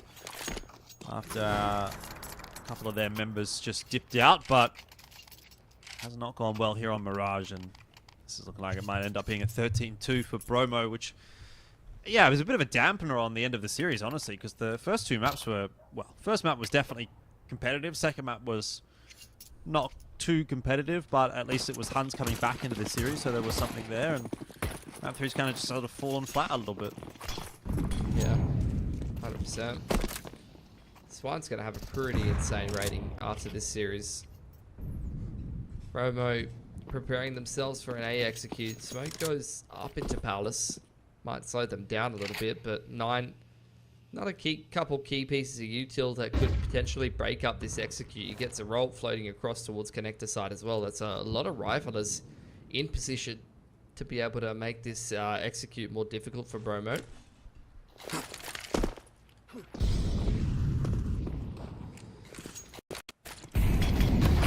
Just going over the top. Hold strong for the moment, but that smoke is going to start to disrupt his positioning, and Bromo, well, they're not waiting around. They're going to just push their way through. Attack down already, and the execute looks to be pretty well drilled from the side. Bromo getting through this one quite nicely. Wonders and Cobra Zero, well, they know this is already lost. It's already done. And that's going to be another head banged off. Cobra Zero is going to give it a crack here. He's got himself 2. They almost do line up for him, but he's running out of bullets, and yeah, he's given up at this point, which is fair enough. 13-2. Bromo get it done, and they will lock themselves in for a matchup against Tyloo deeper in the upper bracket, whereas the Huns, well, they're going to drop down into the lower bracket with a bit more work to be done. So, needs to continue to progress along with the ESL Challenger League Season 48 playoffs, but still early days. It's obviously day 1 of the playoffs, and for the Huns, luckily, it's not the only day they'll get to play it. Yeah, it's true. So that's going to be the conclusion of all of our games for today. We've said goodbye to God's Reign as well as -72C. So look, good to see God's Reign make their way into the playoffs. Slow improvements from them, but going down to probably the weakest team in the bracket there is probably not what they would have wanted in the lower bracket, unfortunately. A bit of a lackluster 3rd map there for Huns, but I'd agree with you. I would say that, you know, they've done pretty well making that a winnable series against Bromo, who are a pretty strong team in the competition, despite the fact that they brought in a couple of last-minute stand-ins. At the same time, though, some pretty, questionable individual performances from some of the players on Huns that you would expect to play well or who are core members of the team are kind of the more worrying signs for me, I would say.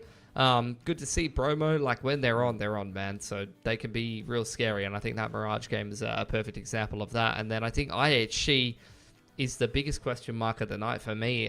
Dropping O2 to Atox, playing with a stand-in and a coach subbing in is a massive missed opportunity, especially from some of the players that used to play on Atox. That would be the revenge story that you would have wanted to see tonight, and it did not happen at all. They got 2-0.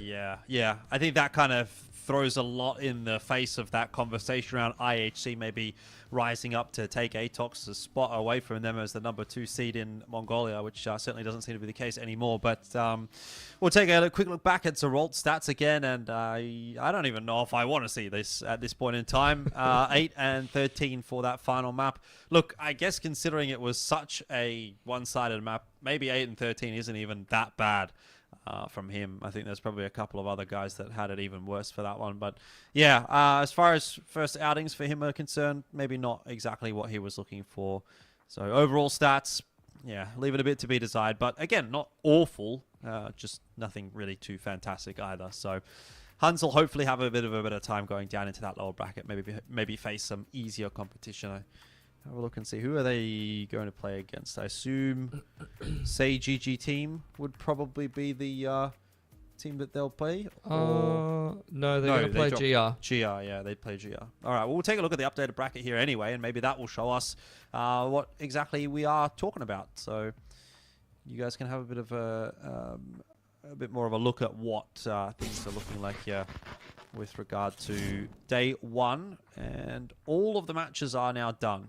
Ours was the last one to finish. Oh, there you go. So HLTV was wrong. It's actually IHC going to take on GR Gaming, which should be a pretty interesting game as far as I'm concerned. But IHC, like we said, pretty questionable performance against Atox. And GR is actually the East Asian representative over in the RMR, beating out all of the Mongolian teams. So they might be the favored team in that matchup. Huns, if they lose against say GG team, I think it is probably say GG for their team. As far as I'm concerned, they need to make sure they're making a deeper run in that bracket. Tyloo Bromo is going to be an interesting one. For me, that's kind of like a bunch of the Chinese tier 2 players auditioning for the top teams. If you're Spine and you're dropping, plus 20, plus 30 on Tyloo, you're probably, giving yourself a little bit of an in to one of these top Chinese teams. And then Atox, Linvision. I mean, Linvision, they should just win that. They should not be going down to Atox playing with 2 stand-ins. That's silly talk. Yep, no, I agree. But look, we'll see how things play out. I would have Tyloo, Linvision through into that upper bracket final as well. Down in the lower bracket, I mean, I guess probably still leaning towards the Huns and GR. Do I say GR there? I mean, I guess so. Like, I don't know. This GR team, I think, is pretty hard to read. But I assume they're working hard going into that Asia RMR. So hopefully that'll be a bit of a leg up for them. I don't know if they've got like a boot camp going or anything like that. I know most of the teams that are going have got a boot camp of some sort. Rare Atom are in Serbia. Alter Ego are playing from Poland. Mongols are obviously all over the world. FlyQuest are pretty much doing the same thing as the Mongols. Maybe Linvision. What's Linvision up to? I guess they've never really been a team that's boot camped super hard. I think they may have been ahead of like some events over in Europe at some points, but I don't necessarily hear as much from them as far as boot camps are concerned. And is anyone else really relevant in that Asia RMR at this point? Well, Talon, question marks about them as well. So yeah, I don't know. Look, all I'm trying to say is GR, are they putting in as much work as some of the other teams going into that Asia RMR? Well, hopefully, because it seems like this is a pretty contested Asia RMR, even though maybe in terms of like a strength level, it's not quite where we would have liked it to have been. But anyway, bit of a ramble.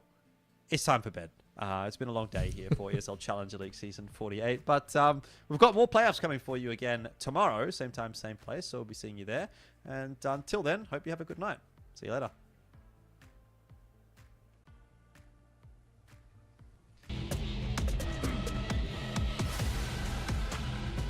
GG.